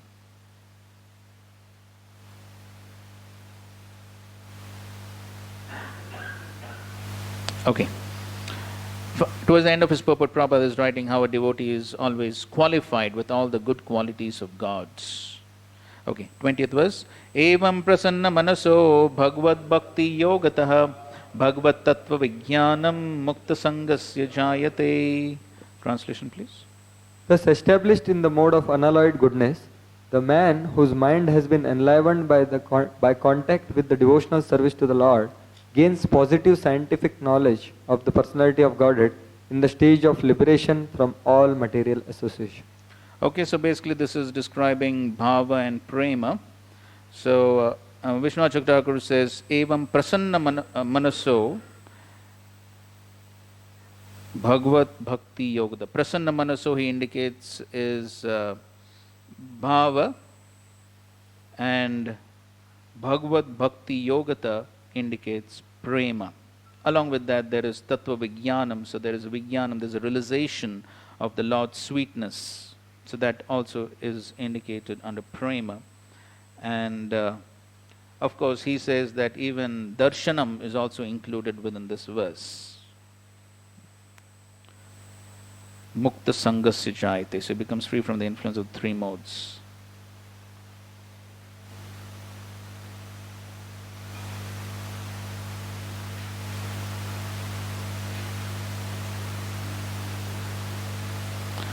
Okay, 21 verse. Vidyate hridaya granthas chidyante sarva samshayah kshiyante chasya karmani drishta eva atmanishvare. Thus the knot in the heart is pierced, all misgivings are cut to pieces, the chain of fruitive actions is terminated when one sees the self as master. So then what happens is all the anarthas are destroyed. The false ego, which is the most difficult, granthi, here again the word used here is hridaya granthi, which is the false ego, and that is cut to pieces, and all one's fruitive reactions are terminated, and one understands one's true position as the spirit soul servant of God. So when one sees the self as master, means here the word atmani refers to the super self. One understands oneself and one understands the super self. One understands I am the servant. One understands who is the master, who is the servant. So all that becomes very clear. And Prabhupada in the purport mentions 10.11, Tesham evanukampartam. So all that is perfectly revealed to the devotee. Important line in the second paragraph of the purport, Prabhupada writes, perfect knowledge is called parampara, or deductive knowledge coming down from the authority to the submissive oral receiver who is bona fide by service and surrender. One cannot challenge the authority of the Supreme and know him also at the same time. He reserves the right of not being exposed to such a challenging spirit of an insignificant spark of the whole, a spark subjected to the control of the illusory energy. The devotees are submissive, and therefore the transcendental knowledge descends from the personality of God to Brahma, and from Brahma to sons and disciples in succession. This process is helped by the super soul within such devotees. That is the perfect way of learning transcendental knowledge. So all these are very important points which we can meditate on and we can try to put into practice within our own lives. So this is the important part of this chapter. The rest of the chapter is quite simple to understand, which is basically talking about the three modes and the superiority of worshipping the Supreme Lord over the Devatas. So in Bhagavad Gita we very often discuss about worship of the Devatas, so that's quite simple to understand. In any case, we will quickly go through these verses, rest of the chapter tomorrow, and then go on to the third chapter, which is basically about the various incarnations. Question? Just quick question. Okay, both of you. Can you just elaborate the word master as Prabhupada have put into the translation? So here, that's what Prabhupada is writing. If you go to the next paragraph, Prabhupada writes, one sees his master. Yes, one sees his master and fully engages himself in the transcendent loving service of the Lord. I mean, that's how Prabhupada elaborates here, but the translation says when one sees the self as master. So in this case, the word Atmani there can, first of all, can mean that one recognizes that I am the spirit soul. That is one understanding. The other understanding is one understands the spirit soul in relationship to the super soul. So one perfectly understands that relationship. That's the basic understanding. So is it correct to say this way, that the living entity is thinking himself to be superior than the inferior energy? That's why he's saying as a master. Just like Krishna says, Jivatma is superior than the external energy. That's an inferior energy. The spirit being superior to matter. Okay. Is that can also be a way to look into it? Because Ishwara dominating is being put, as Prabhupada writes, in word-to-word meaning. That also could be one understanding. I have to check exactly what the acharyas are saying. But At least that's what Prabhupada is writing. And so basically, my understanding would be that one understands these relationships in proper perspective. Basically, understanding one's own position as spirit soul and one's position as servant of the Supreme Lords.